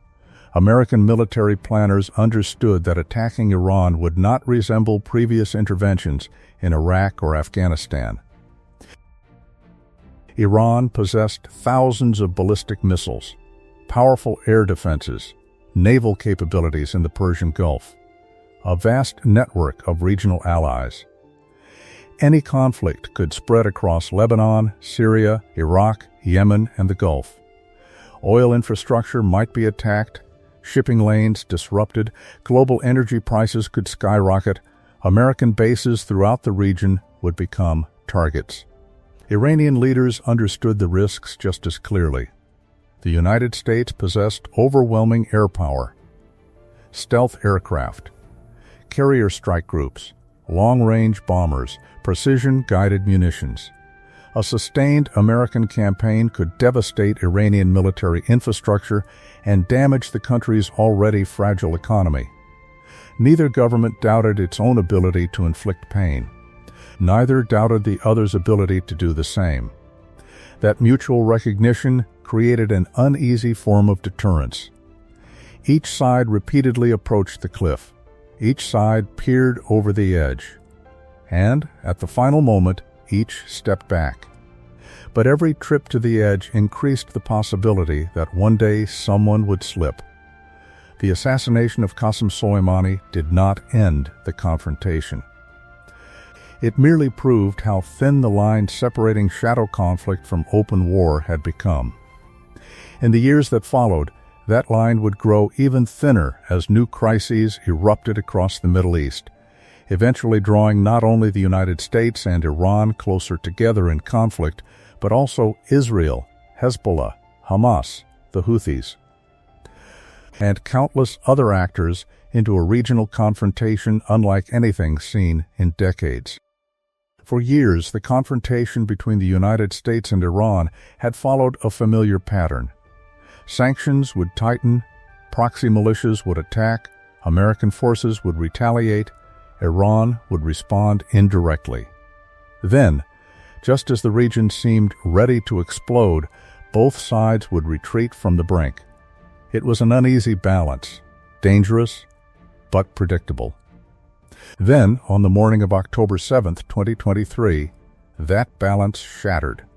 Before sunrise, thousands of rockets streaked across southern Israel. At the same time, armed Hamas fighters crossed the border from Gaza by land, sea, and even motorized paragliders. Communities that had enjoyed relative calm only hours earlier suddenly found themselves under attack. Military bases were overrun. Civilians were killed or taken hostage. Families hid inside safe rooms while gunfire echoed through their neighborhoods. The scale and coordination of the assault stunned Israel. It also shocked intelligence agencies around the world. How could such a large operation have escaped detection? Within hours, Israel declared that the country was at war. Prime Minister Benjamin Netanyahu promised a response unlike anything Hamas had experienced before. What followed would quickly become one of the deadliest and most politically consequential conflicts of the 21st century. Israeli aircraft began striking targets throughout Gaza. Soon afterward, Israeli ground forces entered the territory. Entire neighborhoods became battlefields. The humanitarian consequences mounted rapidly. Hospitals struggled to function, electricity became scarce, food and water grew increasingly difficult to obtain. Hundreds of thousands of civilians fled their homes. Then, millions. Every new image broadcast around the world fueled anger, grief, and political division. But Gaza was only one piece of a much larger picture. To understand why the conflict spread so rapidly, we need to understand how Iran had spent decades building what many analysts call the axis of resistance. The name describes a loose network rather than a formal military alliance. Unlike NATO, there is no single headquarters, no unified chain of command, no treaty requiring automatic military intervention. Instead, the network consists of governments, militias, and political movements that generally oppose American military influence and Israeli regional power. Each organization has its own leadership, its own priorities, its own domestic concerns. But many also share relationships with Tehran. Some receive funding, others receive weapons, some receive training or intelligence. The relationships differ from group to group, yet together they form something much larger than the sum of their individual parts. This meant that when war erupted in Gaza, the conflict was never likely to remain confined there. Every member of this wider network faced the same question: should they intervene or remain on the sidelines? The first answer came from Lebanon. Along Israel's northern border, Hezbollah had spent decades preparing for exactly this kind of contingency. Unlike Hamas, Hezbollah possessed far more sophisticated weaponry, thousands of rockets, precision-guided missiles, anti-tank weapons, drones, highly trained fighters with years of combat experience from Syria since the end of the 2006 Lebanon War. Both Israel and Hezbollah had largely avoided another full-scale conflict. The reasons were straightforward. Each understood how destructive another war would be. Israel remembered weeks of relentless rocket fire. Lebanon remembered devastating airstrikes. Deterrence, though fragile, had largely worked. After October 7th, however, that fragile balance began unraveling. Hezbollah started launching rockets, anti-tank missiles, and drones across the border. Israel responded with artillery, airstrikes, and targeted operations. Villages on both sides emptied. Thousands of civilians evacuated. Schools closed. Farmers abandoned their fields. Every exchange remained relatively limited compared to full-scale war. Yet every day brought another opportunity for miscalculation.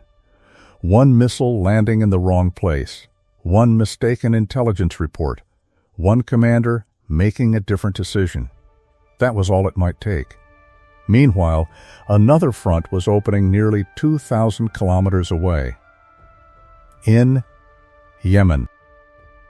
For years, the Houthi movement had fought a brutal civil war against a Saudi-led coalition. The conflict had already produced one of the world's worst humanitarian crises. But after the Gaza War began, the Houthis announced they would attack shipping connected to Israel until military operations in Gaza stopped.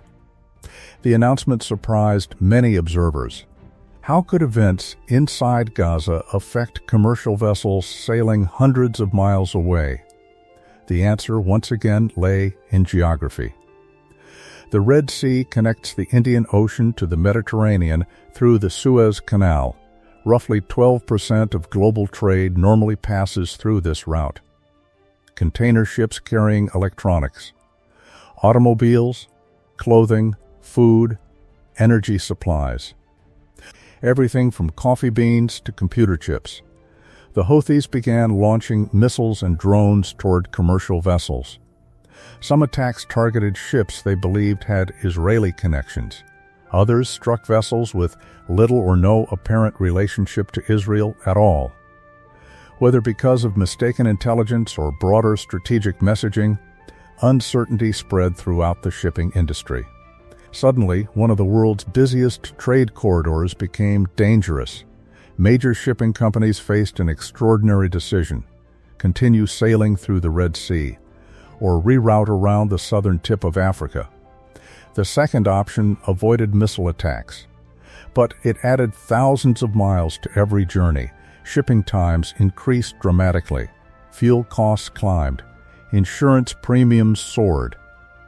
Global supply chains, still recovering from the pandemic, encountered another major disruption. Consumers thousands of miles away often had little idea why prices for certain goods were increasing. Yet the answer traced back to missiles launched from Yemen. A local conflict had become a global economic issue. The United States responded by assembling an international naval coalition to protect commercial shipping.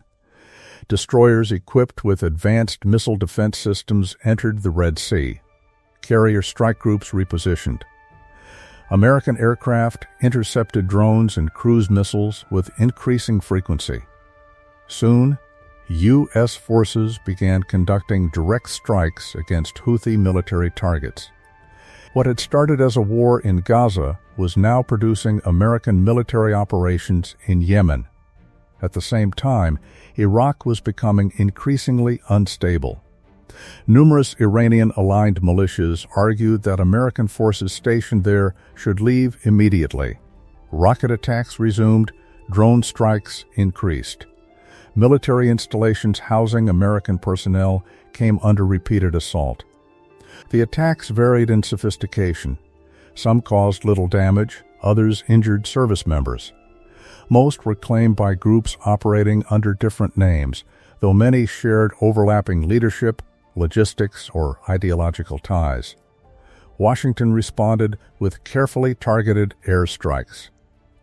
Weapons depots, command centers, training facilities. Each retaliation was intended to restore deterrence. Instead, each often produced another round of attacks. The cycle seemed impossible to break. Across the border in Syria, the situation grew equally complicated.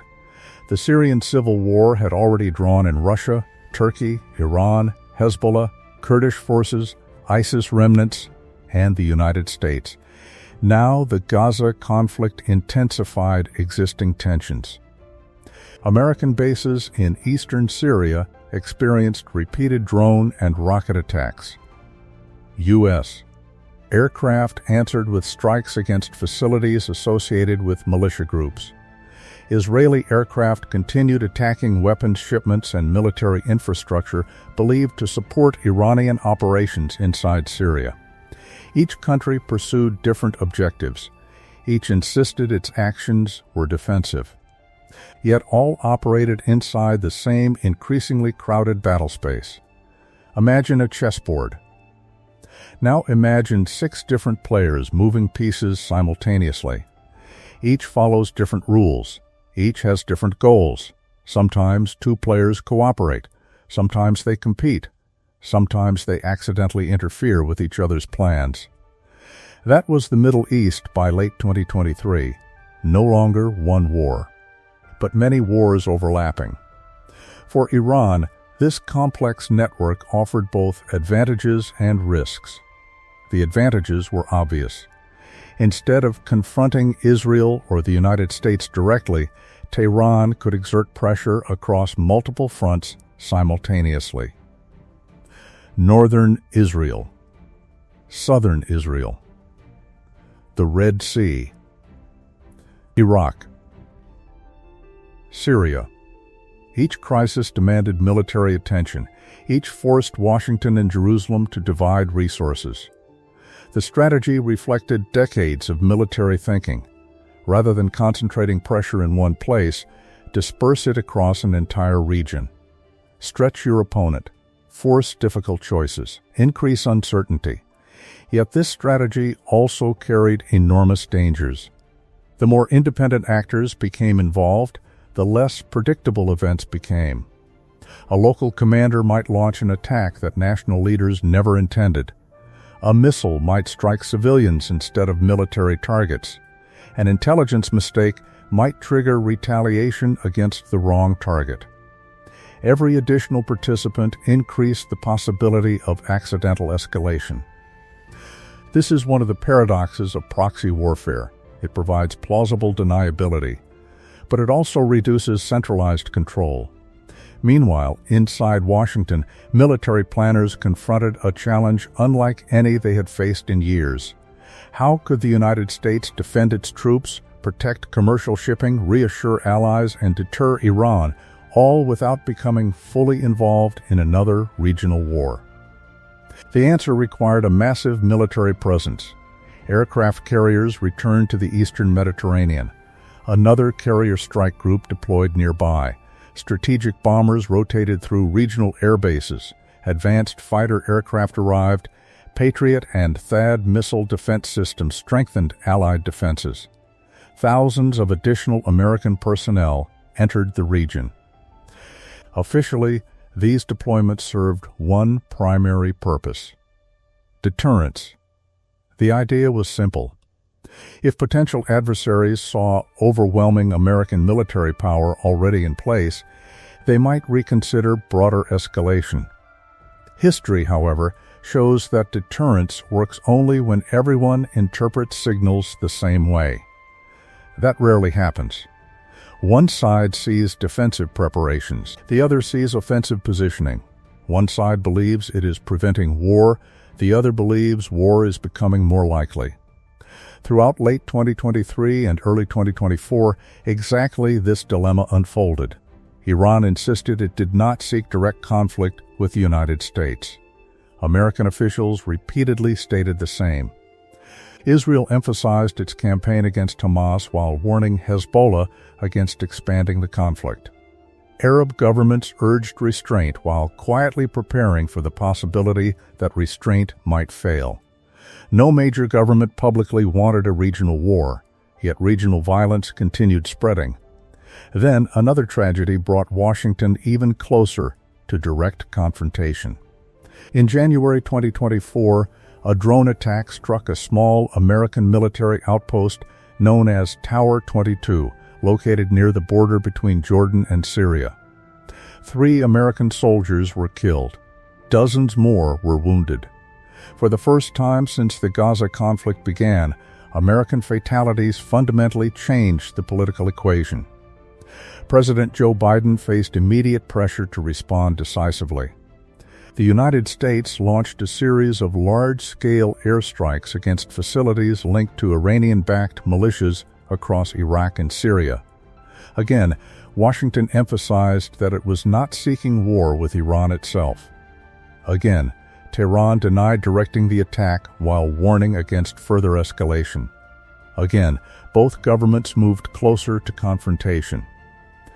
And again, both stepped back before crossing the threshold into direct conflict.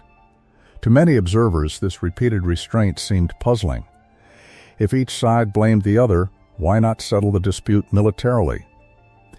Because both understood what a regional war would actually look like. It would not remain confined to Gaza, or Lebanon, or Iraq, or Syria. Missiles could target Gulf energy infrastructure. The Strait of Hormuz could become contested. The Red Sea might close to commercial shipping. Global oil prices could surge overnight. International airlines might suspend regional routes. Financial markets could panic. American bases across the Middle East would become immediate targets. Israeli cities would face sustained missile barrages. Civilian casualties would likely rise dramatically across multiple countries. Victory in such a conflict would come at an extraordinary price. So instead, the region entered a dangerous new phase. War without declaration. Retaliation without full invasion. Escalation without complete commitment. Every government attempted to apply pressure while avoiding catastrophe. The strategy resembled walking across a frozen lake whose ice might crack at any moment. For months, that fragile balance somehow held. But beneath the surface, another crisis was already forming. One that would soon bring Israel and Iran into their most direct confrontation in modern history, and force the United States to make decisions unlike any it had faced in decades. For more than 4 decades, one invisible rule had governed the conflict between Iran and the United States, and, by extension, between Iran and Israel. Everyone understood where the red lines were. Military officers might never have written them down, politicians might never have publicly acknowledged them, but they existed. Iran would build influence through partners rather than large conventional wars. Israel would target weapons shipments, scientists, and military infrastructure while trying to avoid triggering an uncontrollable regional conflict. The United States would defend its forces, impose sanctions, and occasionally strike Iranian-backed militias without directly attacking Iran itself. It was an imperfect system. People still died. Missiles were still launched. Cities still suffered. But the confrontation remained largely indirect. Proxy warfare had become the language everyone understood. Then, one after another, those unwritten rules began to disappear. The first cracks appeared years earlier in Syria. As the Syrian civil war expanded after 2011, Iran dramatically increased its military presence in the country. Officially, Tehran had entered Syria at the request of President Bashar al-Assad's government. Its objective was to prevent Assad's collapse and preserve one of Iran's closest regional allies. The Revolutionary Guard dispatched senior advisors. Hezbollah deployed experienced fighters from Lebanon. Weapons flowed through Syrian territory toward southern Lebanon. Military warehouses appeared. Command centers expanded. Airfields became increasingly active. From Iran's perspective, Syria had become an essential link. Without Syria, maintaining reliable connections to Hezbollah would become far more difficult. Without Hezbollah, Israel's northern frontier would look very different. For Tehran, Syria was not simply another ally. It was a strategic bridge. Israel viewed the situation through an entirely different lens. Israeli intelligence watched Iranian military infrastructure steadily expand only a short distance from its borders. The possibility that precision-guided missiles might eventually reach Hezbollah in larger numbers deeply concerned Israeli military planners. Waiting, they concluded, would only make future threats more dangerous. Thus began what Israeli officials often referred to as the campaign between the wars. Rather than waiting for a future regional conflict, Israel would continuously disrupt Iranian military expansion before it reached a critical level. Almost every few weeks, reports emerged of mysterious explosions. Airstrikes hit warehouses. Convoys transporting weapons disappeared. Air defense systems activated. Military facilities burned. Often, no official confirmation followed. Yet everyone involved usually understood what had happened. The strikes remained limited enough to avoid immediate regional war. Iran absorbed the losses. Israel continued the campaign. The pattern repeated year after year. To outsiders, the situation almost appeared routine. But routine can create dangerous assumptions. Repeated success often convinces leaders that future operations will remain equally manageable. History repeatedly demonstrates otherwise. Then came one event that fundamentally altered decades of strategic calculation. On April 1, 2024, Israeli aircraft struck a building adjacent to Iran's diplomatic compound in Damascus, Syria. Among those killed was Brigadier General Mohammad Reza Sahedi, one of the Revolutionary Guard's most senior commanders responsible for operations in Syria and Lebanon. Several other Iranian officers also died. The location mattered enormously.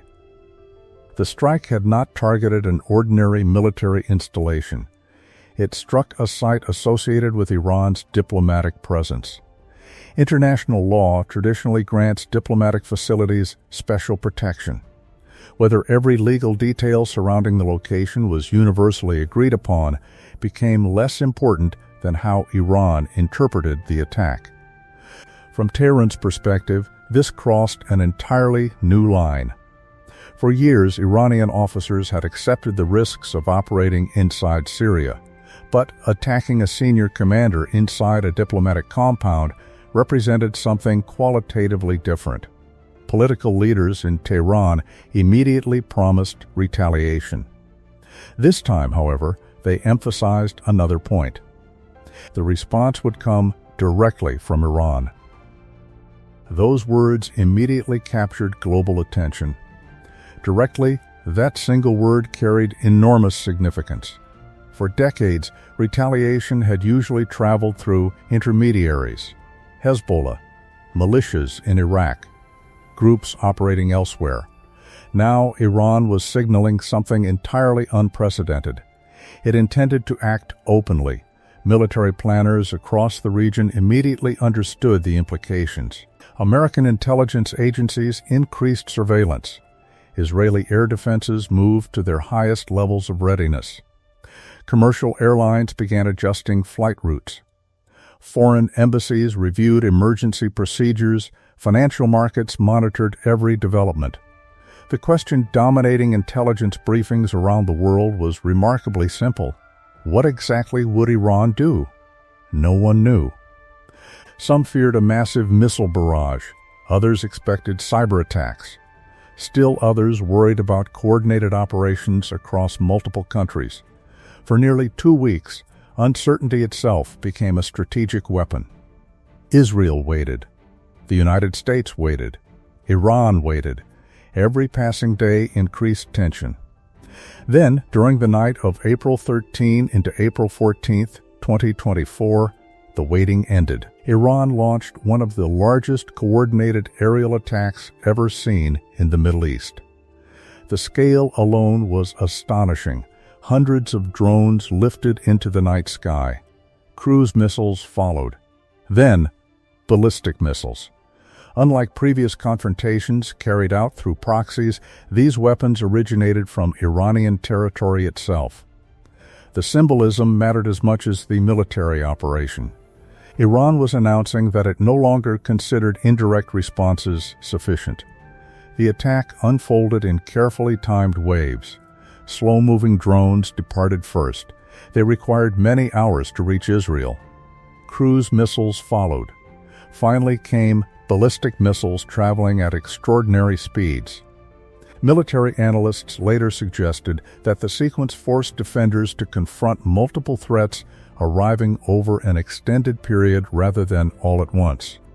The operation demonstrated how modern warfare had evolved. It was no longer simply about launching the largest number of weapons. It was about overwhelming defensive systems through complexity. Yet something equally remarkable happened. Even before many of the drones reached Israeli airspace, a multinational defensive effort had already begun. Israeli fighter aircraft intercepted incoming threats far from population centers. American destroyers positioned in the eastern Mediterranean and Red Sea launched interceptor missiles. U.S., Air Force aircraft participated in defensive operations. British aircraft contributed. Jordan, despite its complicated domestic politics and widespread public anger over the Gaza War, intercepted drones crossing its own airspace rather than allowing them to continue toward Israel. Several other regional partners quietly provided intelligence or logistical support. It was one of the most extensive multinational air defense operations ever conducted in the region. Radar stations spread across multiple countries shared information almost instantly. Command centers coordinated engagements across enormous distances. Pilots intercepted drones hundreds of kilometers from their intended targets. Missile defense systems, including Arrow, David's Sling, and Iron Dome, engaged incoming threats as they approached Israel. By the following morning, the results became clear. The overwhelming majority of drones and missiles had been intercepted. Only a relatively small number penetrated Israeli defenses, causing limited damage compared to what many had feared. Militarily, the attack achieved relatively modest results. Politically, however, it changed everything. For the first time in modern history, Iran had openly launched a massive strike from its own territory against Israel. The old rules had undeniably shifted, yet once again restraint emerged alongside escalation. Iran declared that its retaliation had concluded. Officials characterized the operation as a proportional response to the Damascus strike. They also warned that any further attacks on Iranian interests would produce stronger responses. The message was carefully calibrated. Strength had been demonstrated. A pathway away from broader war remained available. Israel now faced an extraordinarily difficult decision. Should it accept that the exchange was over, or should it respond? Military leaders understood that failing to answer could weaken deterrence. Political leaders understood that responding too forcefully might ignite the very regional war everyone hoped to avoid. Several days later, Israel conducted a limited strike near the Iranian city of Isfahan. Reports indicated that air defense systems activated and explosions were heard near military facilities. The precise details remain contested, with both sides offering restrained public descriptions of what occurred. The limited scale appeared intentional. Israel demonstrated that it retained the ability to operate against targets inside Iran. Iran, meanwhile, avoided a major retaliatory escalation. Again, both governments approached the edge. Again, both stepped back. Yet something fundamental had changed. The confrontation was no longer confined to covert operations, proxy militias, or isolated incidents. Two regional powers had exchanged direct military blows. The psychological barrier had been broken. For decades, analysts often described the Middle East as a shadow war. That description no longer seemed entirely accurate. The shadows had become visible. The implications extended well beyond Israel and Iran. American military planners drew important lessons. The operation highlighted the extraordinary effectiveness of integrated air defense cooperation. It also revealed the growing sophistication of Iran's missile and drone capabilities. Launching hundreds of aerial threats simultaneously required extensive planning, manufacturing capacity, logistics, intelligence, and coordination. Future attacks, military officials recognized, could become even more complex. Iranian planners also learned valuable lessons. Although many weapons failed to reach their intended targets, the operation forced multiple countries to expend expensive interceptor missiles. It demonstrated that Iran could coordinate large-scale attacks across enormous distances. It also gathered valuable intelligence about defensive systems, radar coverage, and response times. Both sides left the confrontation believing they had learned something important. That is rarely a reassuring outcome. Meanwhile, another technological revolution was quietly reshaping military strategy.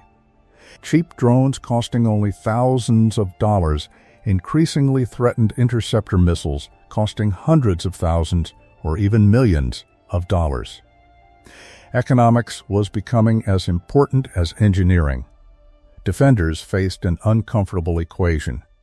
How long could expensive missile defenses remain sustainable if confronted with continuous waves of relatively inexpensive drones?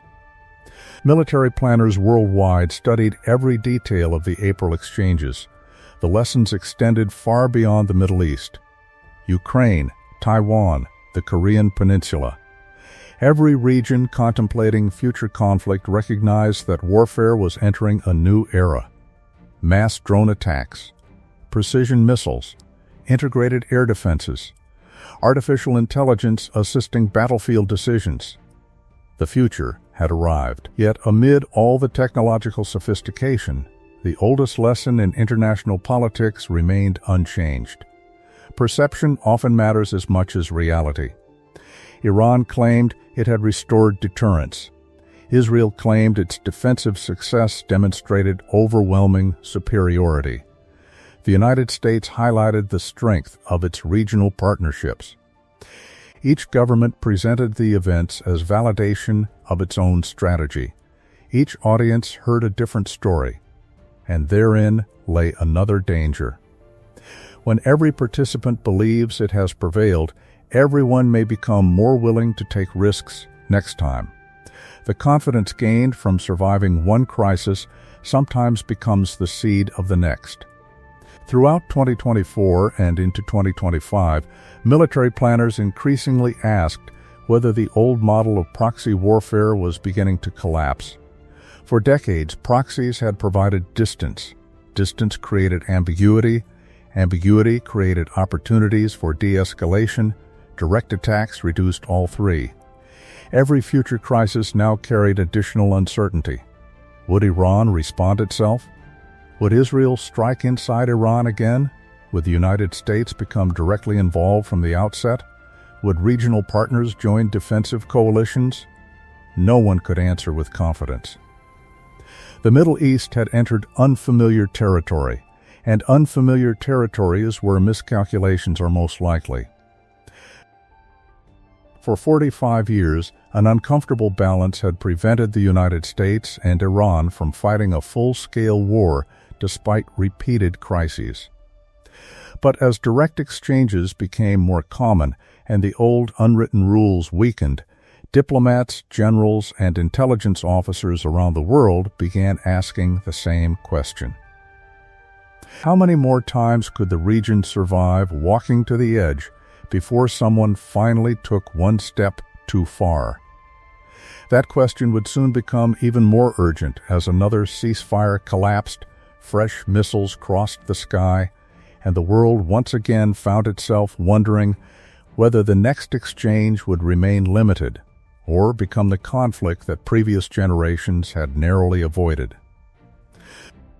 When people hear the word ceasefire, they usually imagine something clear. Two sides agree to stop fighting. Documents are signed. Commanders receive new orders. The shooting stops. International observers monitor compliance. Violations become obvious. But that image describes only one kind of ceasefire. The confrontation involving the United States, Iran, Israel. And the many armed groups operating across the Middle East rarely followed that model. There was no single battlefield. There were multiple wars unfolding simultaneously. There was no single negotiating table. There were dozens of diplomatic conversations happening at once. There was no single agreement. Instead, there were overlapping understandings, informal messages, indirect negotiations, and carefully worded public statements that often concealed what was actually being discussed behind closed doors. That is why so many people later asked a seemingly simple question: when did the ceasefire actually begin? The answer depends entirely on which conflict someone is talking about. Was it Gaza, the Red Sea, Lebanon, American forces in Iraq and Syria, Israeli operations against Iranian commanders? or the broader confrontation between Washington and Tehran. Each had its own timeline. Each had different participants. Each followed different political calculations. This complexity often frustrated outside observers. News headlines spoke about the ceasefire as though one agreement covered everything. In reality, the Middle East resembled an enormous machine made up of interconnected gears. When one gear slowed down, another often accelerated. A reduction in violence in one country did not necessarily produce calm somewhere else. To understand why these pauses repeatedly collapsed, we first need to understand how diplomacy actually worked between governments that often refused to speak directly to one another. Despite decades of hostility, the United States and Iran never completely stopped communicating. What disappeared after 1979 were normal diplomatic relations. Formal embassies closed, ambassadors returned home. Routine government-to-government conversations largely ended, but crises still demanded communication. Messages still had to be delivered, warnings still had to be issued, prisoner exchanges still had to be negotiated. That required intermediaries. Over the years, a small group of countries quietly became trusted messengers. Among the most important was Oman. Unlike many of its neighbors, Oman cultivated good relations with nearly everyone. It maintained close ties with the United States while also preserving respectful relations with Iran. Its leaders earned a reputation for discretion. When governments wanted to send messages without attracting headlines, Muscat often became the destination. Qatar played a similar role, particularly as its diplomatic influence expanded during the 21st century. Switzerland represented American interests inside Iran through what diplomats call a protecting power arrangement. When Washington needed to deliver urgent messages, Swiss diplomats frequently carried them. Sometimes Iraq also became an intermediary, occasionally European governments. The point was not friendship. The point was communication. Because even rivals preparing for possible conflict often need reliable ways to avoid accidental catastrophe. This hidden diplomatic architecture rarely appeared on television. The public usually saw angry speeches, harsh sanctions, military exercises, missile launches. What remained invisible were the phone calls occurring at nearly the same time. One government warning another that a military operation would remain limited. Another government quietly indicating that retaliation had already been completed. Messages asking that embassies not be targeted. Warnings about airspace. Requests to protect diplomats. History often remembers the explosions. It rarely remembers the conversations that prevented even larger explosions. Perhaps the clearest example came after the assassination of General Qasem Soleimani in January 2020. Iran had promised retaliation. American forces expected an attack. Yet, according to numerous officials and later reporting, diplomatic channels carried signals before the Iranian missile strike on bases in Iraq. Whether every detail has been publicly confirmed remains debated, but the broader pattern was familiar. Governments that publicly threatened each other were simultaneously trying to prevent events from spiraling out of control. This apparent contradiction confuses many people. How can two countries exchange missiles while also trying to avoid war? The answer lies in something military strategists sometimes call controlled escalation. The objective is not to eliminate conflict. It is to manage it. Imagine two people standing on opposite sides of a cliff. Each throws stones toward the other. Neither wants to climb down into the canyon because doing so would almost certainly end in disaster.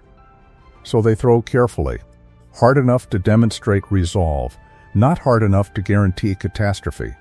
That metaphor, imperfect though it is, captures much of the relationship between Washington and Tehran. Each side wanted to preserve credibility. Neither wanted to appear weak. Yet neither wanted a conflict whose costs could become uncontrollable. This balancing act became even more complicated after the Gaza War erupted.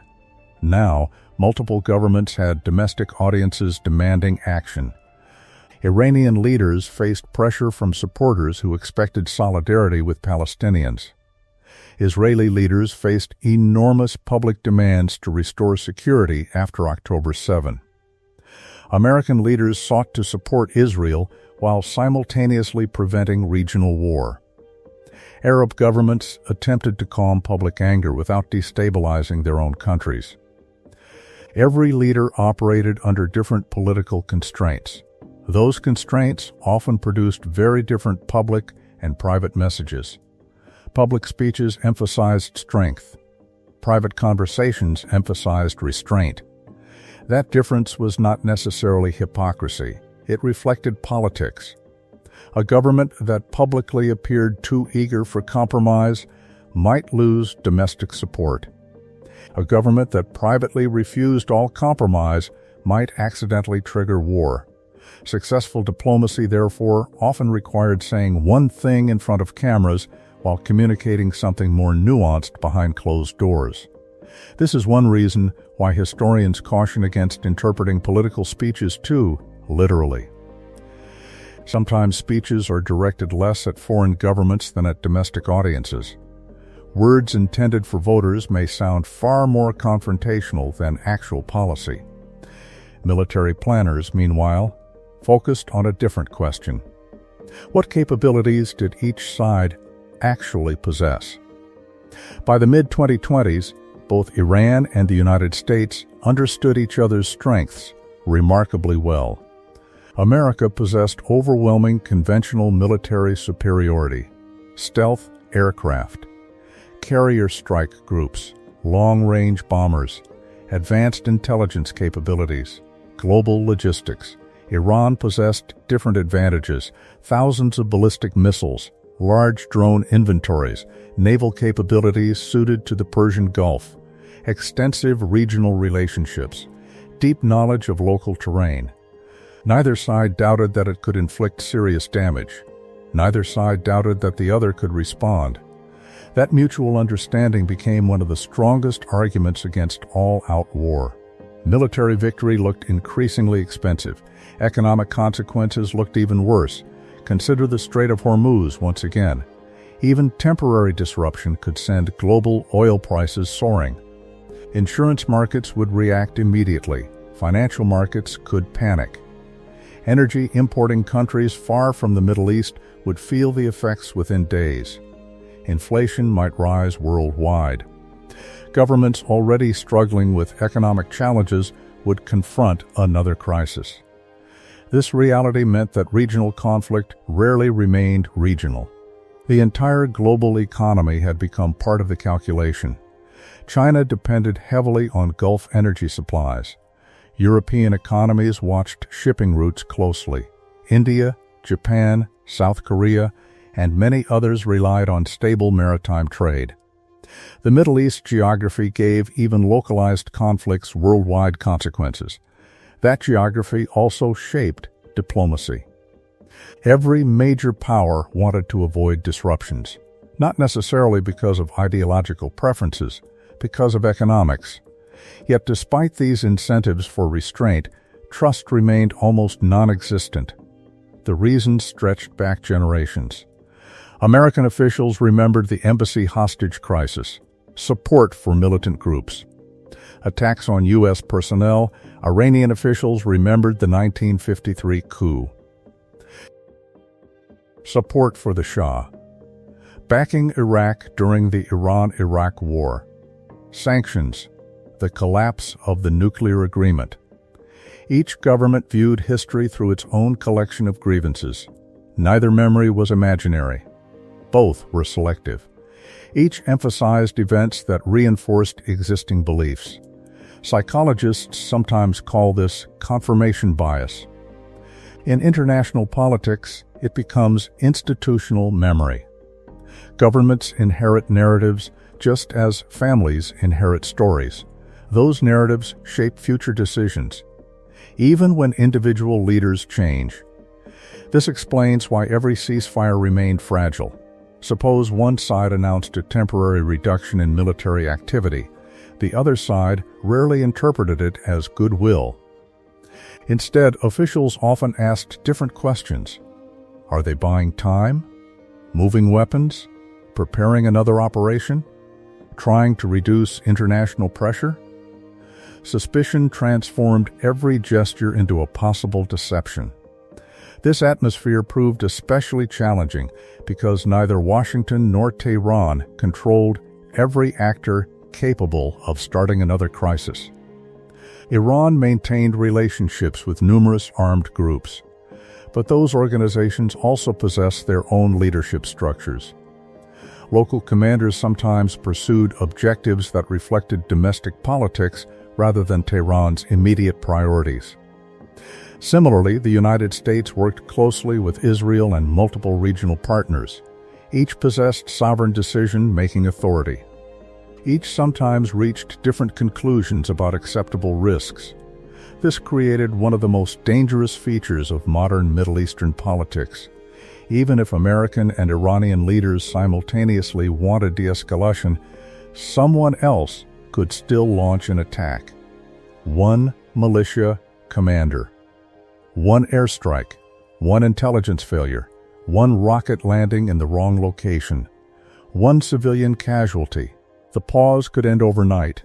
History repeatedly demonstrated exactly that. Time after time, diplomatic momentum grew. Violence declined. Markets stabilized. Commentators cautiously suggested that tensions might finally be easing. Then, an unexpected incident reversed everything. The cycle began again. That is why experienced diplomats often avoided using optimistic language. Instead of speaking about permanent peace, they spoke about reducing tensions. Instead of solving conflicts, they sought to manage them. This may sound unambitious. In reality, it reflected hard-earned experience. Managing conflict is often more achievable than ending it. Another hidden disagreement involved the very definition of security.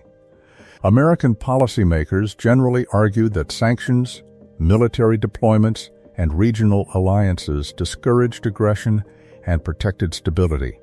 Iranian leaders often interpreted those same actions as evidence of encirclement. From Tehran's perspective, American forces surrounded Iran from multiple directions. Military bases existed across the Gulf. Naval patrols operated nearby. Advanced aircraft rotated through regional installations. What Washington called deterrence, Tehran often called pressure. Conversely, Iran argued that supporting Allied movements across the region created strategic depth and prevented future attacks against Iranian territory. Its critics viewed exactly the same strategy as destabilizing interference. Again, identical facts produced opposite conclusions. This made compromise extraordinarily difficult because the disagreement was not merely about policy, it was about perception. If each side believed its own defensive measures looked offensive only to its adversary, then every attempt to increase security could actually make everyone feel less secure. Political scientists refer to this as the security dilemma. The Middle East became one of its clearest modern examples. By the mid-2020s, diplomats had become remarkably skilled at constructing temporary arrangements. Prisoner exchanges occurred. Humanitarian aid sometimes increased. Specific military operations slowed. Back-channel communication remained active. Yet these arrangements almost never addressed the underlying disputes. Iran's regional influence, Israel's security, America's military presence, the future of Gaza, the nuclear program, economic sanctions, each remained unresolved. The ceasefires, therefore, functioned less like peace treaties and more like pressure valves. They released immediate tension without repairing the machinery that created the pressure in the first place. Eventually, pressure returned. Eventually, another crisis emerged. Which brings us back to the question at the heart of this documentary. Was there ever a genuine ceasefire? If by ceasefire we mean a comprehensive political agreement that resolved the central disputes between the United States, Iran, Israel, and the wider region, then the answer is almost certainly no. Those disputes never disappeared. They were merely managed. If, however, we mean a series of carefully negotiated pauses, moments when governments deliberately chose restraint over escalation despite profound mistrust, then the answer is yes. Those pauses were real. They saved lives. They prevented wider wars. They demonstrated that even bitter adversaries could communicate when the costs of silence became too great. But they were never designed to create lasting peace. They were designed to buy time. And time, as history repeatedly shows, is valuable only if it is used to address the problems that caused the crisis in the first place. Too often, the pauses ended before those deeper questions were answered. Too often, the region returned to familiar patterns of deterrence, retaliation, and suspicion. And that is why what appeared to be a ceasefire on paper so often felt, in reality, like nothing more than an intermission before the next act of an unfinished conflict. The collapse of a ceasefire rarely begins with one dramatic moment. There is usually no single missile that changes everything. No one speech. No one decision. Instead, the breakdown resembles a dam developing tiny cracks. At first, the structure appears solid. Then, small leaks begin. Each leak seems manageable. Officials reassure the public. Diplomats insist negotiations continue. Markets remain relatively calm. Then, almost without warning, the pressure becomes too great. The dam gives way. That is how the understandings between the United States, Iran, Israel, and the wider Middle East gradually began to unravel. The remarkable thing is that almost nobody involved actually wanted a regional war. American military planners certainly did not. Iranian leaders did not. Many Arab governments desperately hoped to avoid one. Even Israel, despite preparing for conflict, understood how devastating a broader regional war could become. If nearly everyone wanted to avoid catastrophe, why did the region keep moving closer to it? The answer begins with one simple truth. The different governments involved were often responding to completely different versions of reality. Take the word deterrence. To American officials, deterrence meant convincing Iran and its regional allies that attacks on U.S. personnel would carry unacceptable consequences. Military deployments, carrier strike groups, strategic bombers, air defense systems, precision airstrikes, these were intended to communicate strength. The underlying message was straightforward. Do not escalate. The costs will be too high. Iranian leaders often interpreted exactly the same actions differently. To them, additional American forces arriving in the region did not necessarily signal restraint. They suggested preparation. Pressure, encirclement, from Tehran's perspective, failing to respond to growing American military activity might actually encourage even greater pressure later. Thus, what one side viewed as stabilizing, the other often viewed as threatening. The same misunderstanding existed in reverse. Iran frequently argued that its missile program and regional alliances existed primarily to deter future attacks. Given the country's experience during the Iran-Iraq War, leaders insisted Iran could never again allow itself to become strategically vulnerable.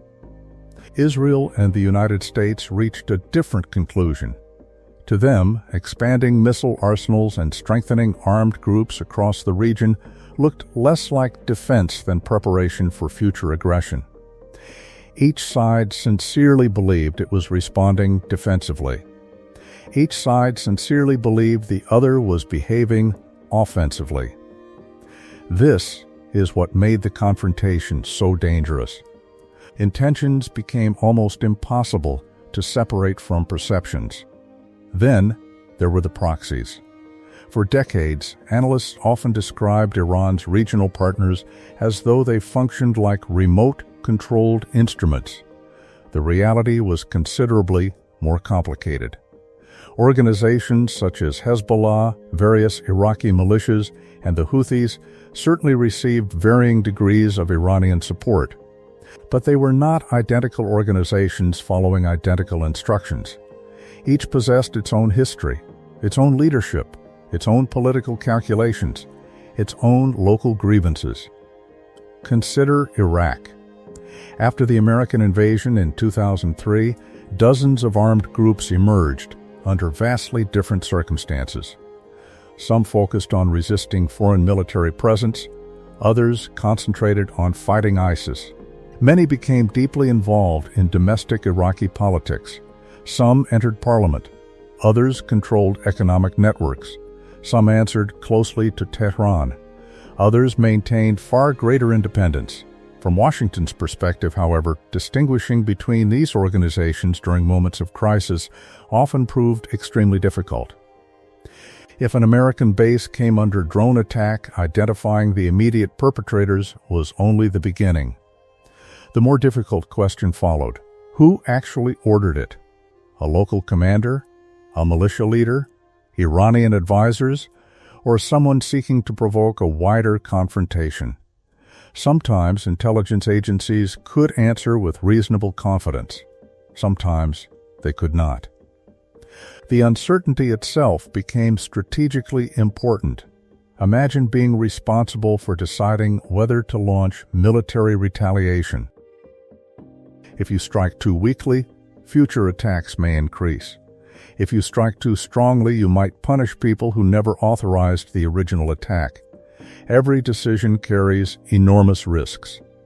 Iran faced similar dilemmas. Groups that generally supported Tehran did not always share identical priorities. Local events sometimes drove local decisions. A commander operating near Israel might respond differently than political leaders sitting hundreds of kilometers away. Complete control simply did not exist. This lack of centralized authority created what military historians sometimes describe as the problem of escalation without intention. No government necessarily planned a regional crisis. Yet dozens of independent actors possessed enough military capability to create one. A single drone, a single rocket, a single intelligence mistake. Suddenly, presidents and supreme leaders found themselves managing consequences they had never originally intended. Domestic politics added another layer of complexity. Foreign policy is often portrayed as rational strategy carefully developed by experienced officials. In reality, democratic and authoritarian governments alike must also consider domestic audiences. American presidents rarely make decisions in a political vacuum. Congress, media, public opinion, military advisors, election campaigns, all shape available choices. Imagine an American administration facing repeated attacks on military personnel overseas. Doing nothing carries political costs. Responding too aggressively also carries political costs. Leaders therefore search for responses that appear decisive while limiting the possibility of broader war. That balancing act becomes even more difficult during election years. Opponents frequently accuse governments of appearing either weak or reckless. Every military operation becomes politically scrutinized. Iranian leaders face different but equally significant pressures. Although Iran's political system differs fundamentally from that of the United States, public opinion still matters. Economic hardship creates frustration. National pride remains important. Military leaders seek credibility. Political factions compete for influence. Hardliners often criticize diplomacy as naive. Moderates argue that endless confrontation damages the country's future. Every foreign crisis, therefore, becomes part of an internal political debate. Compromise may appear strategically sensible, but if it looks politically humiliating, leaders often hesitate. National honor is not merely emotional, it becomes part of statecraft. Then there was the problem of intelligence. Modern governments collect astonishing amounts of information. Satellites photograph military facilities from space. Electronic surveillance intercepts communications. Drones observe battlefields in real time. Artificial intelligence increasingly assists analysts. Yet despite all this technology, uncertainty remains unavoidable. History offers countless examples: the Cuban Missile Crisis, the Gulf War, the invasion of Iraq, the war in Ukraine. Advanced intelligence has repeatedly failed to eliminate misunderstanding. The Middle East proved no different. Officials frequently confronted incomplete information. Was a convoy transporting humanitarian supplies or missiles? Was a military exercise routine or preparation for attack? Was an explosion accidental or deliberate sabotage? Analysts produced probabilities rather than certainties. Political leaders nevertheless had to make immediate decisions, sometimes within minutes. Miscommunication only compounded these challenges. When governments lack direct diplomatic relations, misunderstandings become easier. Messages pass through intermediaries. Translation introduces subtle differences. Urgency compresses timelines. A warning intended as reassurance might be interpreted as a threat. A statement meant for domestic audiences might alarm foreign intelligence agencies. One of history's recurring ironies is that governments often communicate most poorly precisely when communication matters most. Military strategy itself also contributed to instability. For decades, Iran emphasized what strategists call layered deterrence. Rather than relying exclusively on conventional military forces, Tehran invested in multiple overlapping capabilities: ballistic missiles, cruise missiles, drones, cyber operations, naval forces, regional partners. Each layer complicated military planning for potential adversaries.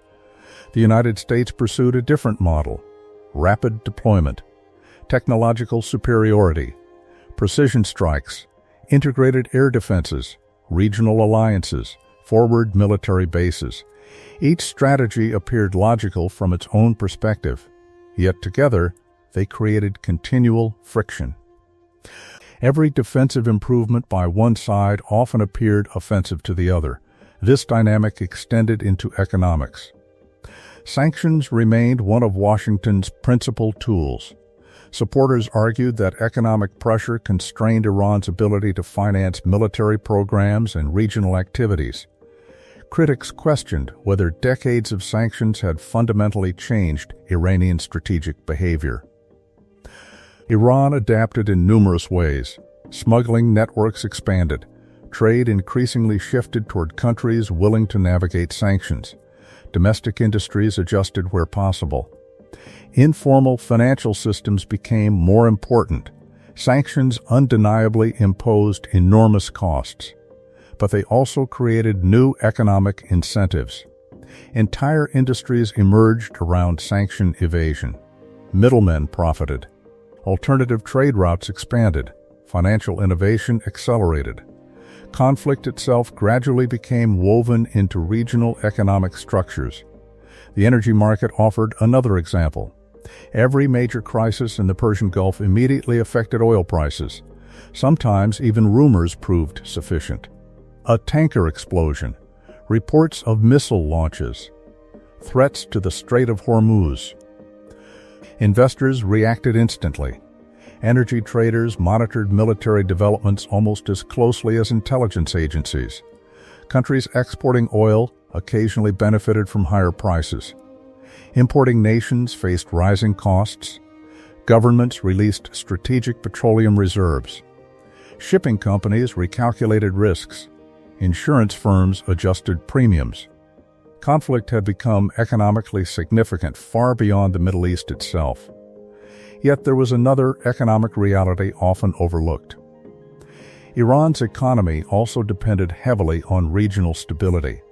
War-threatening Gulf shipping could increase global oil prices, but prolonged conflict could simultaneously reduce Iran's own ability to export energy, destroy infrastructure, discourage investment, increase isolation. The same crisis capable of hurting America's allies might also damage Iran. This mutual vulnerability became another reason why both governments repeatedly stopped short of all-out war. There was also the human factor. Governments often appear monolithic from a distance. In reality, they consist of individuals, military commanders, diplomats, intelligence officers, political advisors, finance ministers. Each brings different experiences and priorities. Some emphasize caution, others favor stronger responses. Internal debates frequently become as important as external negotiations. Within every national security meeting, competing arguments usually exist. Escalate, wait, negotiate, retaliate, exercise restraint. Rarely is there unanimous agreement. One overlooked aspect of the U.S.-Iran confrontation is that it has persisted across multiple generations of leadership. American presidents changed repeatedly. Republicans, Democrats, different foreign policy philosophies. Iran likewise experienced different presidents, changing cabinets, evolving economic conditions, and shifting domestic political debates. Yet the broader rivalry endured. Why? Because institutions often preserve strategic assumptions longer than individual leaders remain in office. New officials inherit old memories, old intelligence assessments, existing military plans, established alliances, historical grievances. Changing direction becomes remarkably difficult. This institutional continuity helps explain why temporary diplomatic breakthroughs often struggle to produce lasting transformation. The people changed. The underlying strategic environment changed much more slowly. Meanwhile, ordinary citizens across the region experienced consequences they had never chosen. A shipping company employee in Singapore worried about missile attacks in the Red Sea. An Iranian shopkeeper watched inflation erode years of savings. An Israeli family slept beside reinforced shelters. An American soldier stationed in Iraq wondered whether the next incoming drone would find its target. A Lebanese farmer abandoned orchards near the border. A Jordanian truck driver paid higher fuel prices. Global conflict rarely remains confined to generals and politicians. It ripples outward, touching millions who possess almost no influence over the decisions producing it. Perhaps that is why every ceasefire proved so fragile. It depended not merely on two governments, but on dozens of governments, multiple armed groups, global energy markets, domestic politics, public opinion, military calculations, historical memories, economic pressures, intelligence assessments. Each factor alone might have remained manageable. Together, they formed an incredibly complex system, one capable of absorbing repeated shocks, but never completely eliminating them. Looking back, it becomes clear that the ceasefire did not begin falling apart because of one dramatic betrayal. It weakened because too many forces were pulling it in opposite directions at the same time. Each side believed it was acting rationally. Each believed it was responding to the other's decisions. Yet the combined effect resembled two people attempting to study a table while pushing from opposite ends. Neither intended to overturn it. Yet with every adjustment, the table became less stable. And eventually, the accumulated weight of history, politics, economics, military strategy, and mutual distrust pushed the region toward another moment of decision.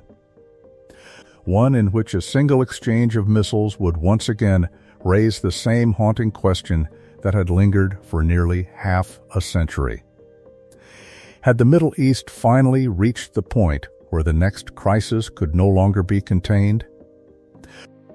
When people think about the confrontation between the United States and Iran, they usually picture two flags: Washington, Tehran, perhaps in more recent years, Israel. It feels like a straightforward rivalry. Two governments making decisions, exchanging threats, and occasionally moving closer to war. But that picture leaves out almost everyone else. In reality, the confrontation has never belonged to only two countries. It is a vast international system involving governments, corporations, shipping companies, energy producers, financial institutions, intelligence agencies, and millions of ordinary people whose lives are quietly shaped by decisions made thousands of miles away. The United States and Iran may stand at the center of the story, but they are far from the only characters. Imagine dropping a stone into a calm lake. The splash happens in one place. The ripples travel much farther. That is how the Middle East works. A missile launched near the Persian Gulf may eventually influence gasoline prices in California, electricity costs in Germany, inflation in India, manufacturing schedules in China, insurance rates in London, and investment decisions in Tokyo. Modern globalization has transformed regional conflicts into global economic events. The first invisible player is perhaps the least invisible of them all. Israel, although the relationship between the United States and Iran forms the backbone of this documentary, Israel has become one of the central strategic calculations shaping nearly every major decision. Since the Islamic Revolution in 1979, relations between Iran and Israel have deteriorated from cautious cooperation to open hostility. Iranian leaders have repeatedly opposed Israeli policies toward the Palestinians and rejected Israel's regional military dominance. Israel, meanwhile, views Iran's missile programs, nuclear activities, and support for armed groups such as Hezbollah and Hamas as among the greatest threats to its national security. These competing perceptions influence almost every crisis. When Israel targets weapons shipments moving through Syria, it is not simply conducting isolated military operations. It is attempting to interrupt the gradual expansion of Iran's regional military infrastructure. When Iran strengthens Hezbollah's missile capabilities, it is not merely assisting an ally. It is creating what strategists describe as forward deterrence. Each action influences the next. The United States inevitably becomes involved because Israel remains one of America's closest security partners. American military support, intelligence cooperation, and diplomatic backing make Washington an essential participant even when it prefers to avoid direct confrontation. At the same time, American administrations have often found themselves balancing two difficult objectives: supporting Israeli security, preventing a wider regional war. Those goals usually overlap. Sometimes they do not. The Gaza conflict after October 2023 illustrated this tension clearly. Washington supported Israel's right to respond to Hamas. At the same time, American officials worked continuously to prevent Hezbollah, Iran, and other regional actors from expanding the conflict. Supporting an ally while limiting escalation became one of the administration's most difficult diplomatic challenges. Then there are the Gulf Arab states. Their position has evolved dramatically over the past several decades. During the early years after the Iranian Revolution, many Gulf monarchies viewed revolutionary Iran with deep suspicion. The Iran-Iraq War intensified those concerns. Later came disputes over regional influence, missile programs, and maritime security. Countries such as Saudi Arabia and the United Arab Emirates invested heavily in advanced air defenses, missile systems, and security partnerships, particularly with the United States. American military bases expanded across the Gulf. joint military exercises became increasingly common. From Tehran's perspective, this growing military architecture appeared threatening. From Gulf governments' perspective, it appeared necessary. Yet history rarely moves in straight lines. By the early 2020s, something unexpected began happening. Several Gulf states cautiously explored reducing tensions with Iran. Part of the reason was practical. They had experienced firsthand how regional confrontations threatened their own economies.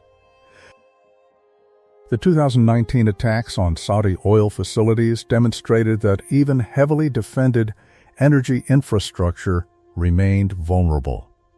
Missiles and drones had fundamentally changed military calculations. Economic diversification also influenced strategic thinking.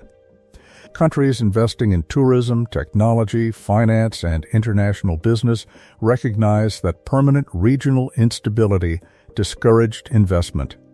Foreign companies prefer predictable environments. War rarely attracts capital. This changing calculation eventually contributed to renewed diplomatic contacts. The agreement restoring diplomatic relations between Saudi Arabia and Iran in 2023 surprised many observers. It did not eliminate decades of rivalry, but it demonstrated that both governments saw value in reducing at least some tensions. Interestingly, another major power helped facilitate that agreement: China, for much of the Cold War and the decades that followed. The United States remained the dominant outside power shaping Middle Eastern security. Today, the picture has become more complicated. China approaches the region differently. Its primary interest is economic rather than military. China imports enormous quantities of oil from the Gulf. It invests in infrastructure. It builds ports, railways, industrial zones. Its Belt and Road Initiative stretches across multiple Middle Eastern countries. From Beijing's perspective, stability matters because stable trade supports economic growth. Unlike Washington, China generally avoids extensive military involvement in regional conflicts.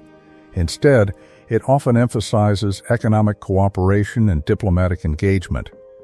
This does not mean China lacks strategic ambitions.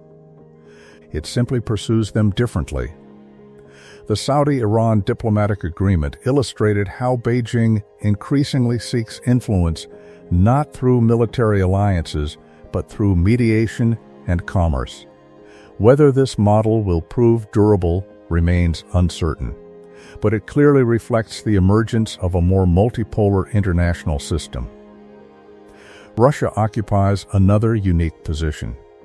During the Cold War, Soviet influence in the Middle East fluctuated considerably. After the Soviet Union collapsed, Russia's regional role diminished. Then Syria changed everything.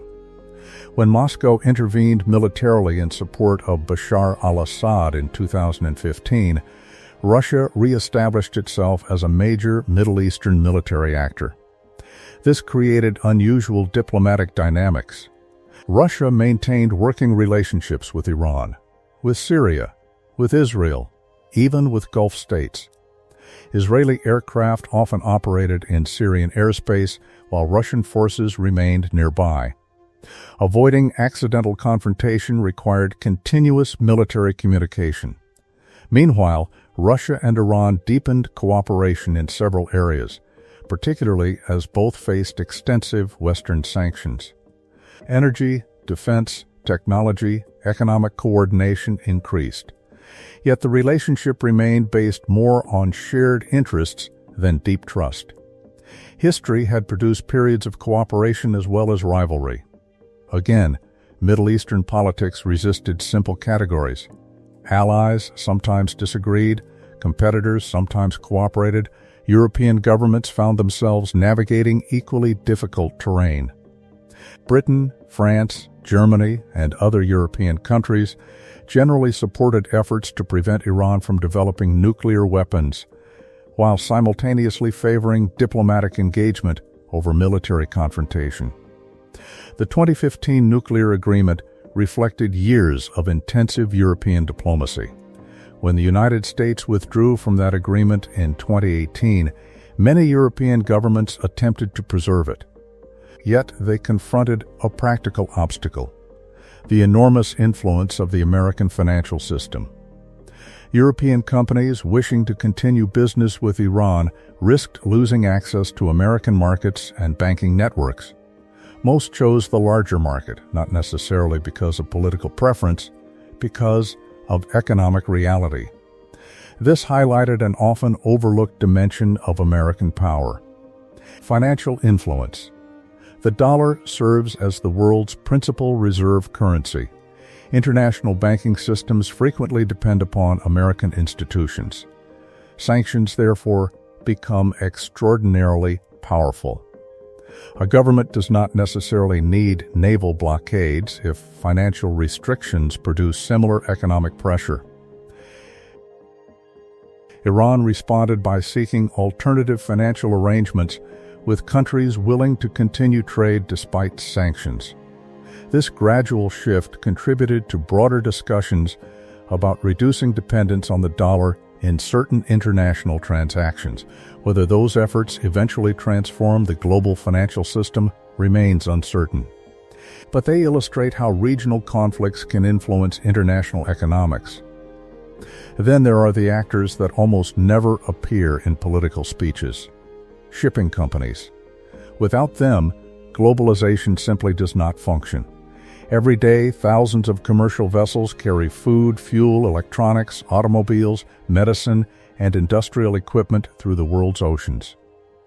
Many of those ships pass directly through waters affected by U.S.-Iran tensions: the Strait of Hormuz, the Gulf of Oman, the Arabian Sea, the Red Sea, the Bab el-Mandeb Strait.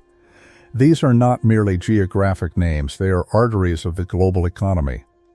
When military tensions increase, shipping executives immediately begin asking difficult questions.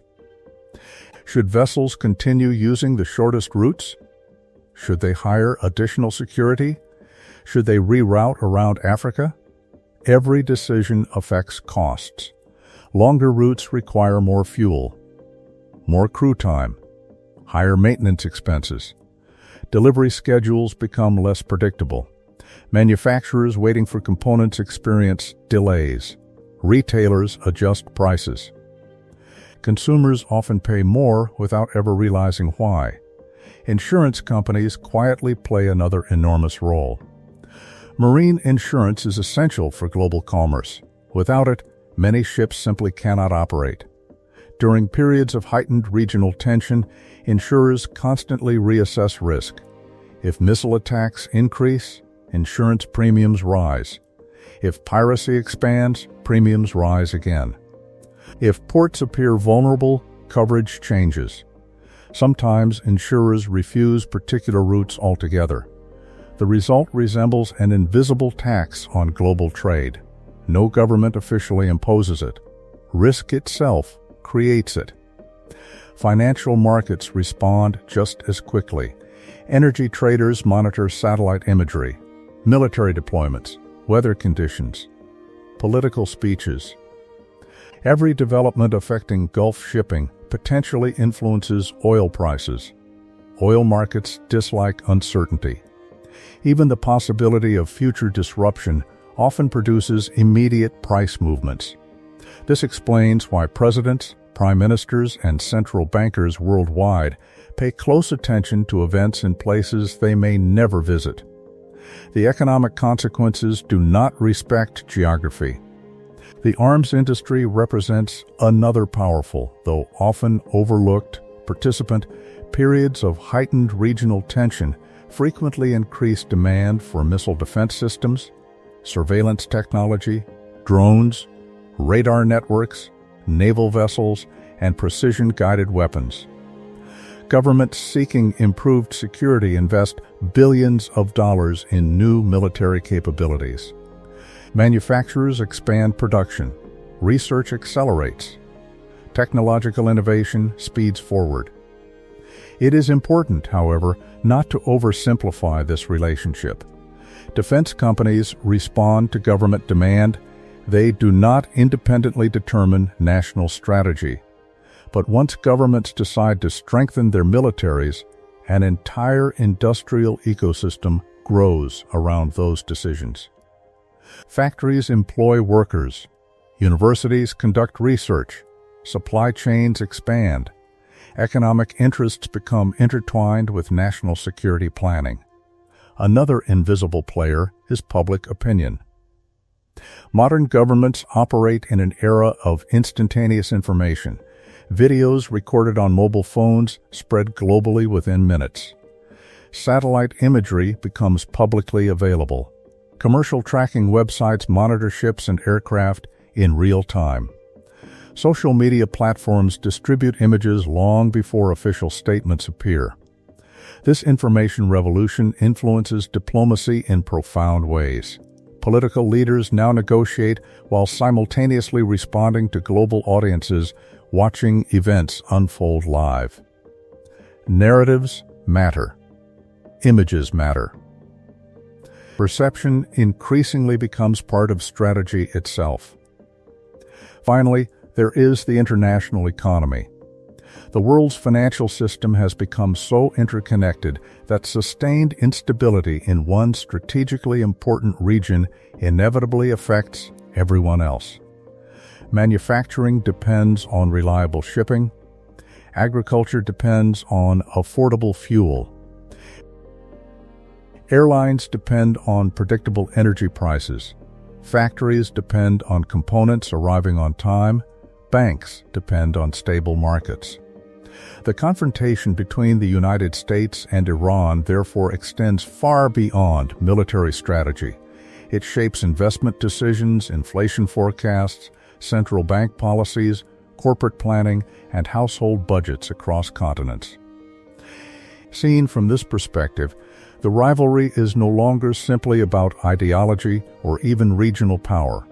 It has become part of the operating system of the modern global economy. And that reality explains why governments thousands of miles from the Persian Gulf continue investing diplomatic energy in preventing the next crisis. Because they understand something that is easy to overlook.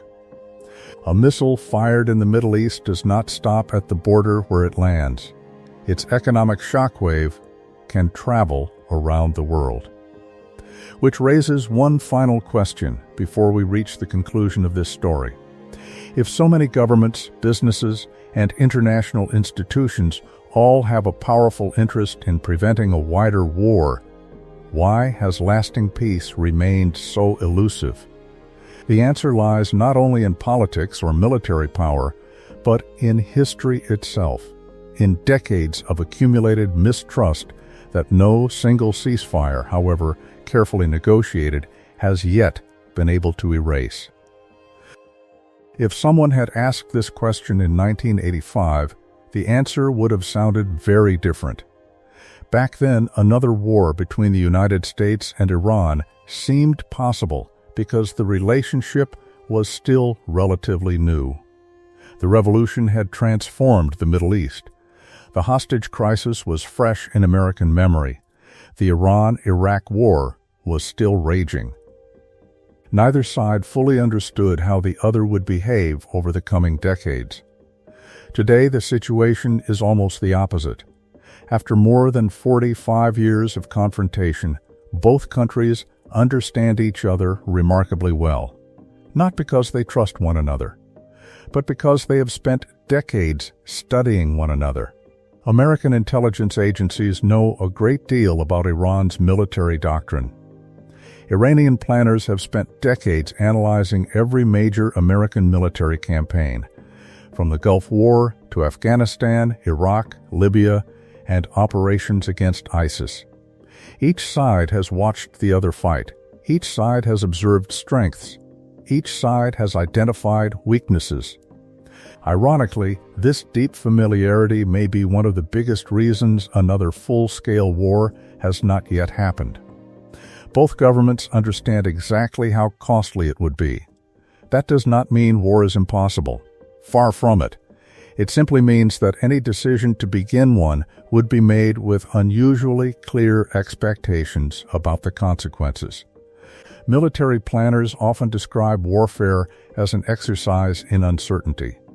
The United States and Iran have removed some of that uncertainty through decades of observation, and what they have learned is sobering. Take military power.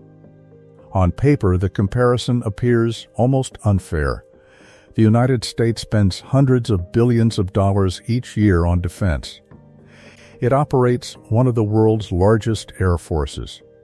Its Navy patrols every major ocean. Its intelligence network spans the globe. Its logistics system allows troops and equipment to move across continents with astonishing speed. Carrier strike groups can project military power thousands of kilometers from American shores.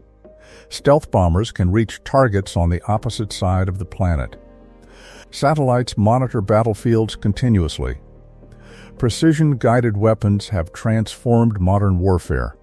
Measured by conventional military capability alone, the United States remains one of the most powerful military forces in history. Iran understands this perfectly well. That is precisely why it has never attempted to compete using the same model. Instead, Iranian military doctrine developed around a very different question. How do you deter a stronger opponent? The answer was never to build larger aircraft carriers or more advanced stealth bombers. Iran simply could not match American defense spending, so it invested where the balance looked more favorable: missiles, drones, fast attack boats. Underground military infrastructure, cyber capabilities, regional partnerships. The objective was not battlefield dominance, it was deterrence through cost. Imagine two chess players. One has twice as many pieces as the other. The weaker player quickly realizes that playing a conventional game almost guarantees defeat. So instead, the entire strategy changes. Create complications, force difficult decisions, exploit vulnerabilities. Increase uncertainty. That is essentially how Iranian military planning evolved over 4 decades. Missiles became central to that strategy. Today, Iran possesses one of the largest ballistic missile inventories in the Middle East. Different systems serve different purposes. Some are designed for shorter regional distances, others can travel much farther. Many are increasingly accurate compared with earlier generations. Some can maneuver during flight, making interception more difficult. Others are launched from underground facilities designed to survive initial attacks. American military planners study these developments carefully because missiles fundamentally change the nature of deterrence. Unlike aircraft, missiles require no pilot. They launch quickly. They can arrive within minutes. Even if many are intercepted, enough may still penetrate defenses to create serious military and political consequences. The April 2024 exchanges demonstrated both the strengths and the limitations of this strategy. Iran proved it could launch hundreds of aerial weapons in coordinated waves. Israel and its partners demonstrated that sophisticated integrated air defenses could intercept most of them. Both conclusions matter. Neither completely eliminates the threat posed by the other. Then there are drones. If ballistic missiles transformed warfare during the late 20th century, drones are reshaping it in the 21st. Not because they replace traditional weapons, because they complement them. A relatively inexpensive drone can force an opponent to fire an interceptor missile worth hundreds of thousands of dollars. Swarms of unmanned aircraft complicate radar systems. They gather intelligence, strike infrastructure, target air defenses, monitor troop movements. Sometimes they simply force an enemy to remain constantly alert. The economics alone are remarkable. Military planners increasingly recognize that future conflicts may depend as much on manufacturing capacity as technological sophistication. Can a country produce enough drones? Enough interceptor missiles? Enough replacement parts? Wars are rarely won by brilliant inventions alone. They also require sustainable production. Cyber conflict presents an entirely different challenge. Unlike missiles, cyber weapons often remain invisible. Governments rarely announce successful cyber operations. Companies sometimes hesitate to disclose attacks. Many incidents become public only years later. Yet, cybersecurity has quietly become one of the principal arenas of competition between states. Power grids, banking systems, transportation networks, communications, water systems, hospitals, modern societies depend upon digital infrastructure. Disrupting that infrastructure can create significant economic and psychological effects without a single aircraft crossing a border. The Stuxnet operation years earlier demonstrated what was possible. Subsequent attacks by multiple governments around the world reinforced the lesson. Future wars may begin inside computer networks long before conventional military operations become visible. The nuclear question continues to overshadow everything else. It is perhaps the single issue most capable of transforming the entire regional balance. Iran insists that its nuclear program remains intended for peaceful purposes.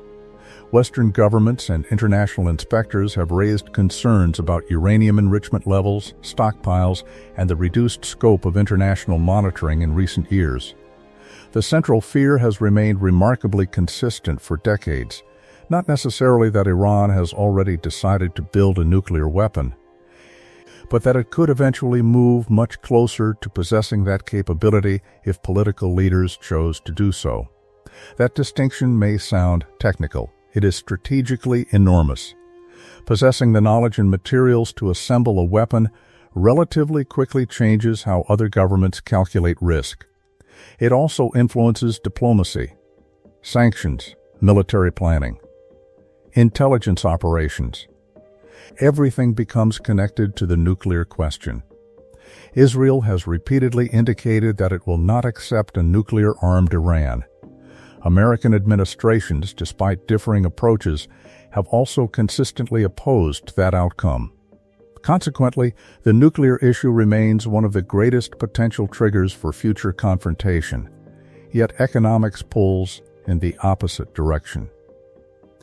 Neither government is economically positioned to welcome a prolonged regional war.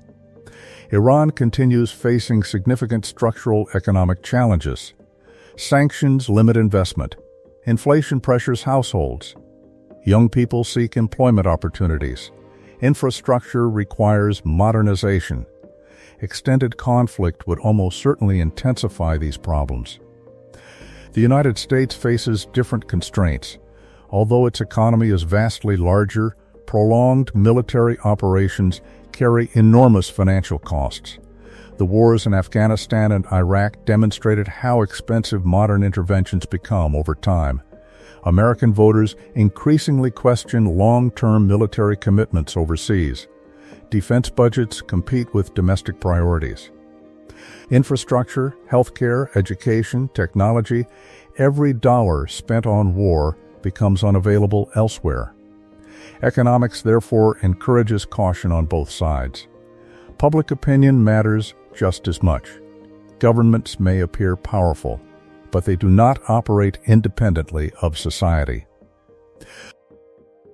American citizens generally support protecting national security, yet after decades of conflict in the Middle East, enthusiasm for another major regional war remains limited. Veterans returned from Iraq and Afghanistan with first-hand experience of prolonged military campaigns. Families remember the costs. Political leaders understand this reality. Iranian society has experienced its own hardships. Generations have grown up under sanctions. Economic uncertainty affects daily life.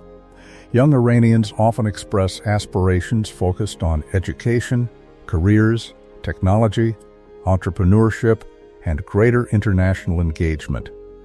Many are proud of their country's history while simultaneously hoping for greater economic opportunity. War threatens those ambitions. This does not mean public opinion determines every government decision.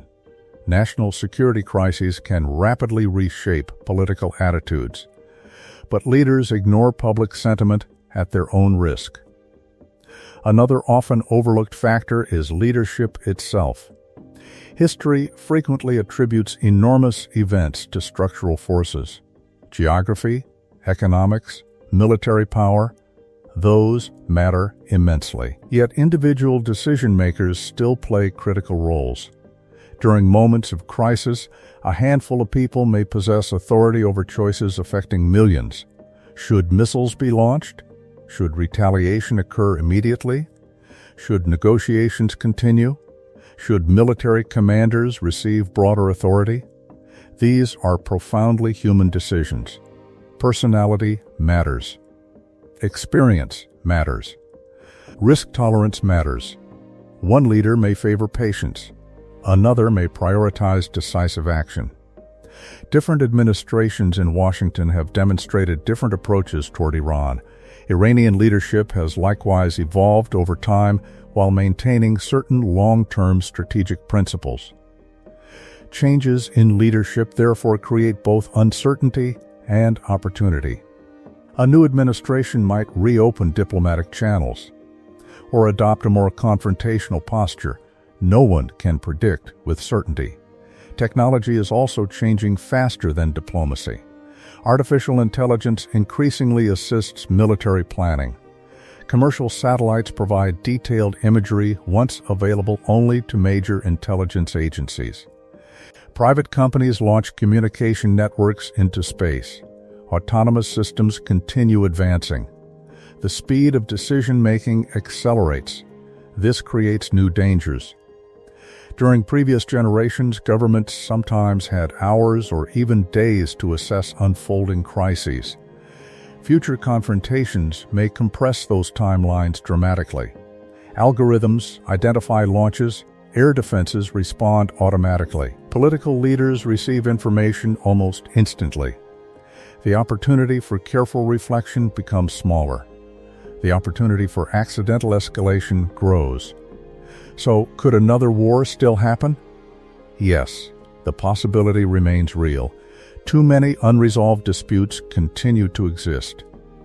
The nuclear program, regional alliances, maritime security, proxy groups, economic sanctions. Israel's security concerns. American military deployments. Each contains the potential for future crises. Yet another question is equally important. Would either government deliberately choose such a war?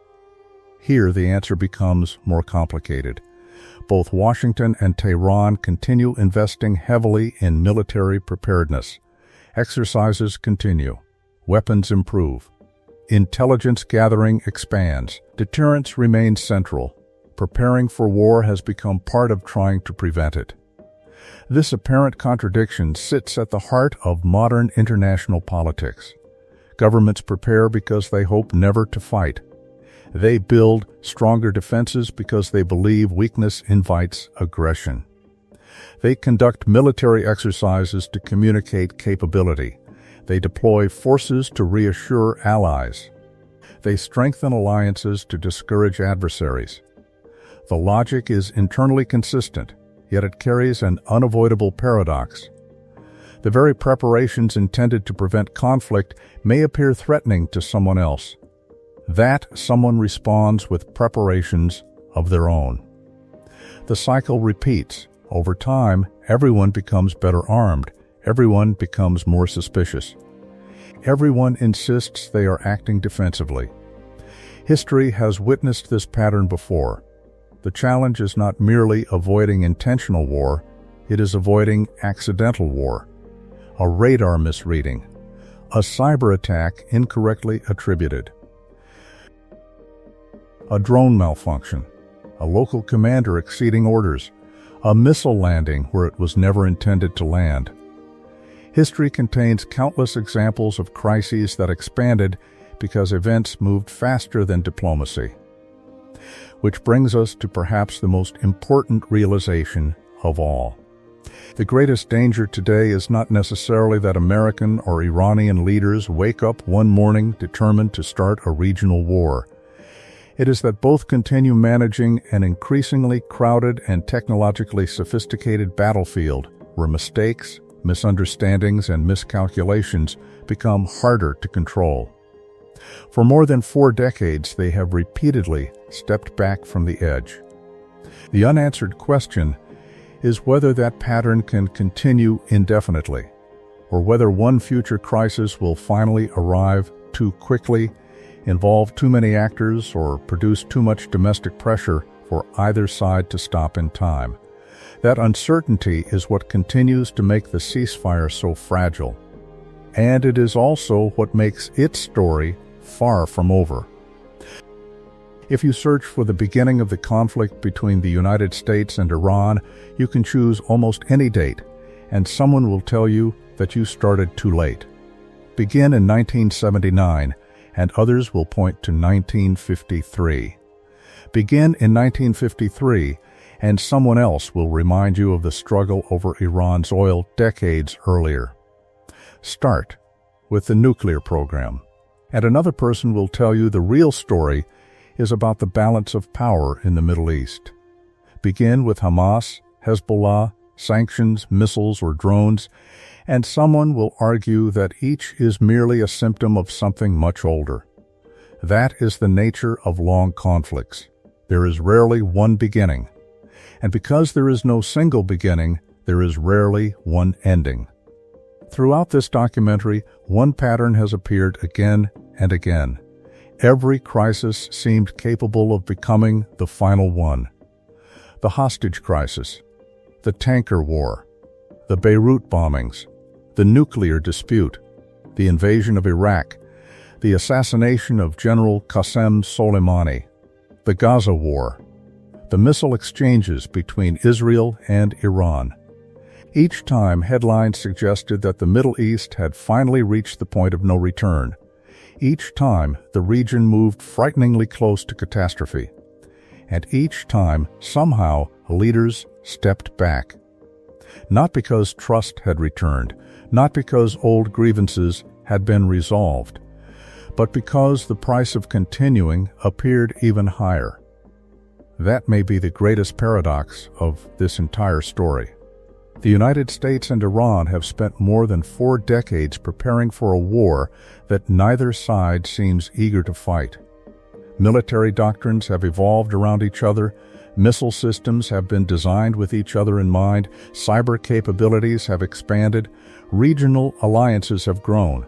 Intelligence agencies have spent generations studying one another. Each side has become one of the other's principal strategic reference points. And yet, despite all that preparation, they have consistently avoided a direct, prolonged war. That is not an accident. It is the result of deterrence. But deterrence is not peace. Peace rests on trust, cooperation, and political agreements capable of surviving changes in leadership. Deterrence rests on fear. Fear that the consequences of war would be worse than the frustrations of living without peace. Fear can prevent conflict for a surprisingly long time, but fear rarely resolves the disputes that created the conflict in the first place. That is why every ceasefire in this story felt incomplete. Every pause bought time. None erased history. The tragedy is that history itself often becomes a participant in modern decision-making. American officials remember the embassy hostages. Iranian officials remember the 1953 coup. Israel remembers decades of rocket attacks and the trauma of October 7. Palestinians remember generations of displacement, occupation, and repeated wars. Lebanese families remember invasions and bombardments. Iraq remembers dictatorship, invasion, insurgency, and ISIS. Each society carries its own memories. Each teaches those memories to the next generation. Each enters negotiations carrying not only present-day interests, but decades of accumulated experience. History is never really passed in the Middle East. It sits quietly in every negotiating room. It shapes every intelligence assessment. It influences every military calculation. Another lesson emerges from this story as well. Modern wars no longer belong only to the countries fighting them. The confrontation between the United States and Iran influences oil markets in Asia, shipping routes connecting Europe and Africa, insurance premiums in London, manufacturing supply chains in East Asia, investment decisions in New York, fuel prices in India, food transportation across multiple continents. A missile launched near the Strait of Hormuz can eventually affect families who may never have heard of the town where it landed. Globalization has made geography both smaller and more complicated. The world has become deeply interconnected. That interconnectedness creates both risks and opportunities. A regional conflict now carries global consequences, but global consequences also create powerful incentives for diplomacy. The same governments competing for influence often cooperate quietly to prevent economic disaster. That explains why diplomacy has never disappeared completely. Even during periods of maximum hostility, communication survived. Sometimes through Oman, sometimes through Qatar, sometimes through Switzerland, sometimes through intelligence channels, sometimes through conversations the public learned about only years later. One of the greatest misconceptions about international politics is that enemies never speak. In reality, the most dangerous rivals often communicate constantly, not because they like each other, because misunderstanding can be fatal. Perhaps the most surprising lesson from this story is that the greatest danger may not be deliberate war. Throughout the past 45 years, both Washington and Tehran have usually recognized the catastrophic consequences of a direct military conflict. The greater danger lies somewhere else.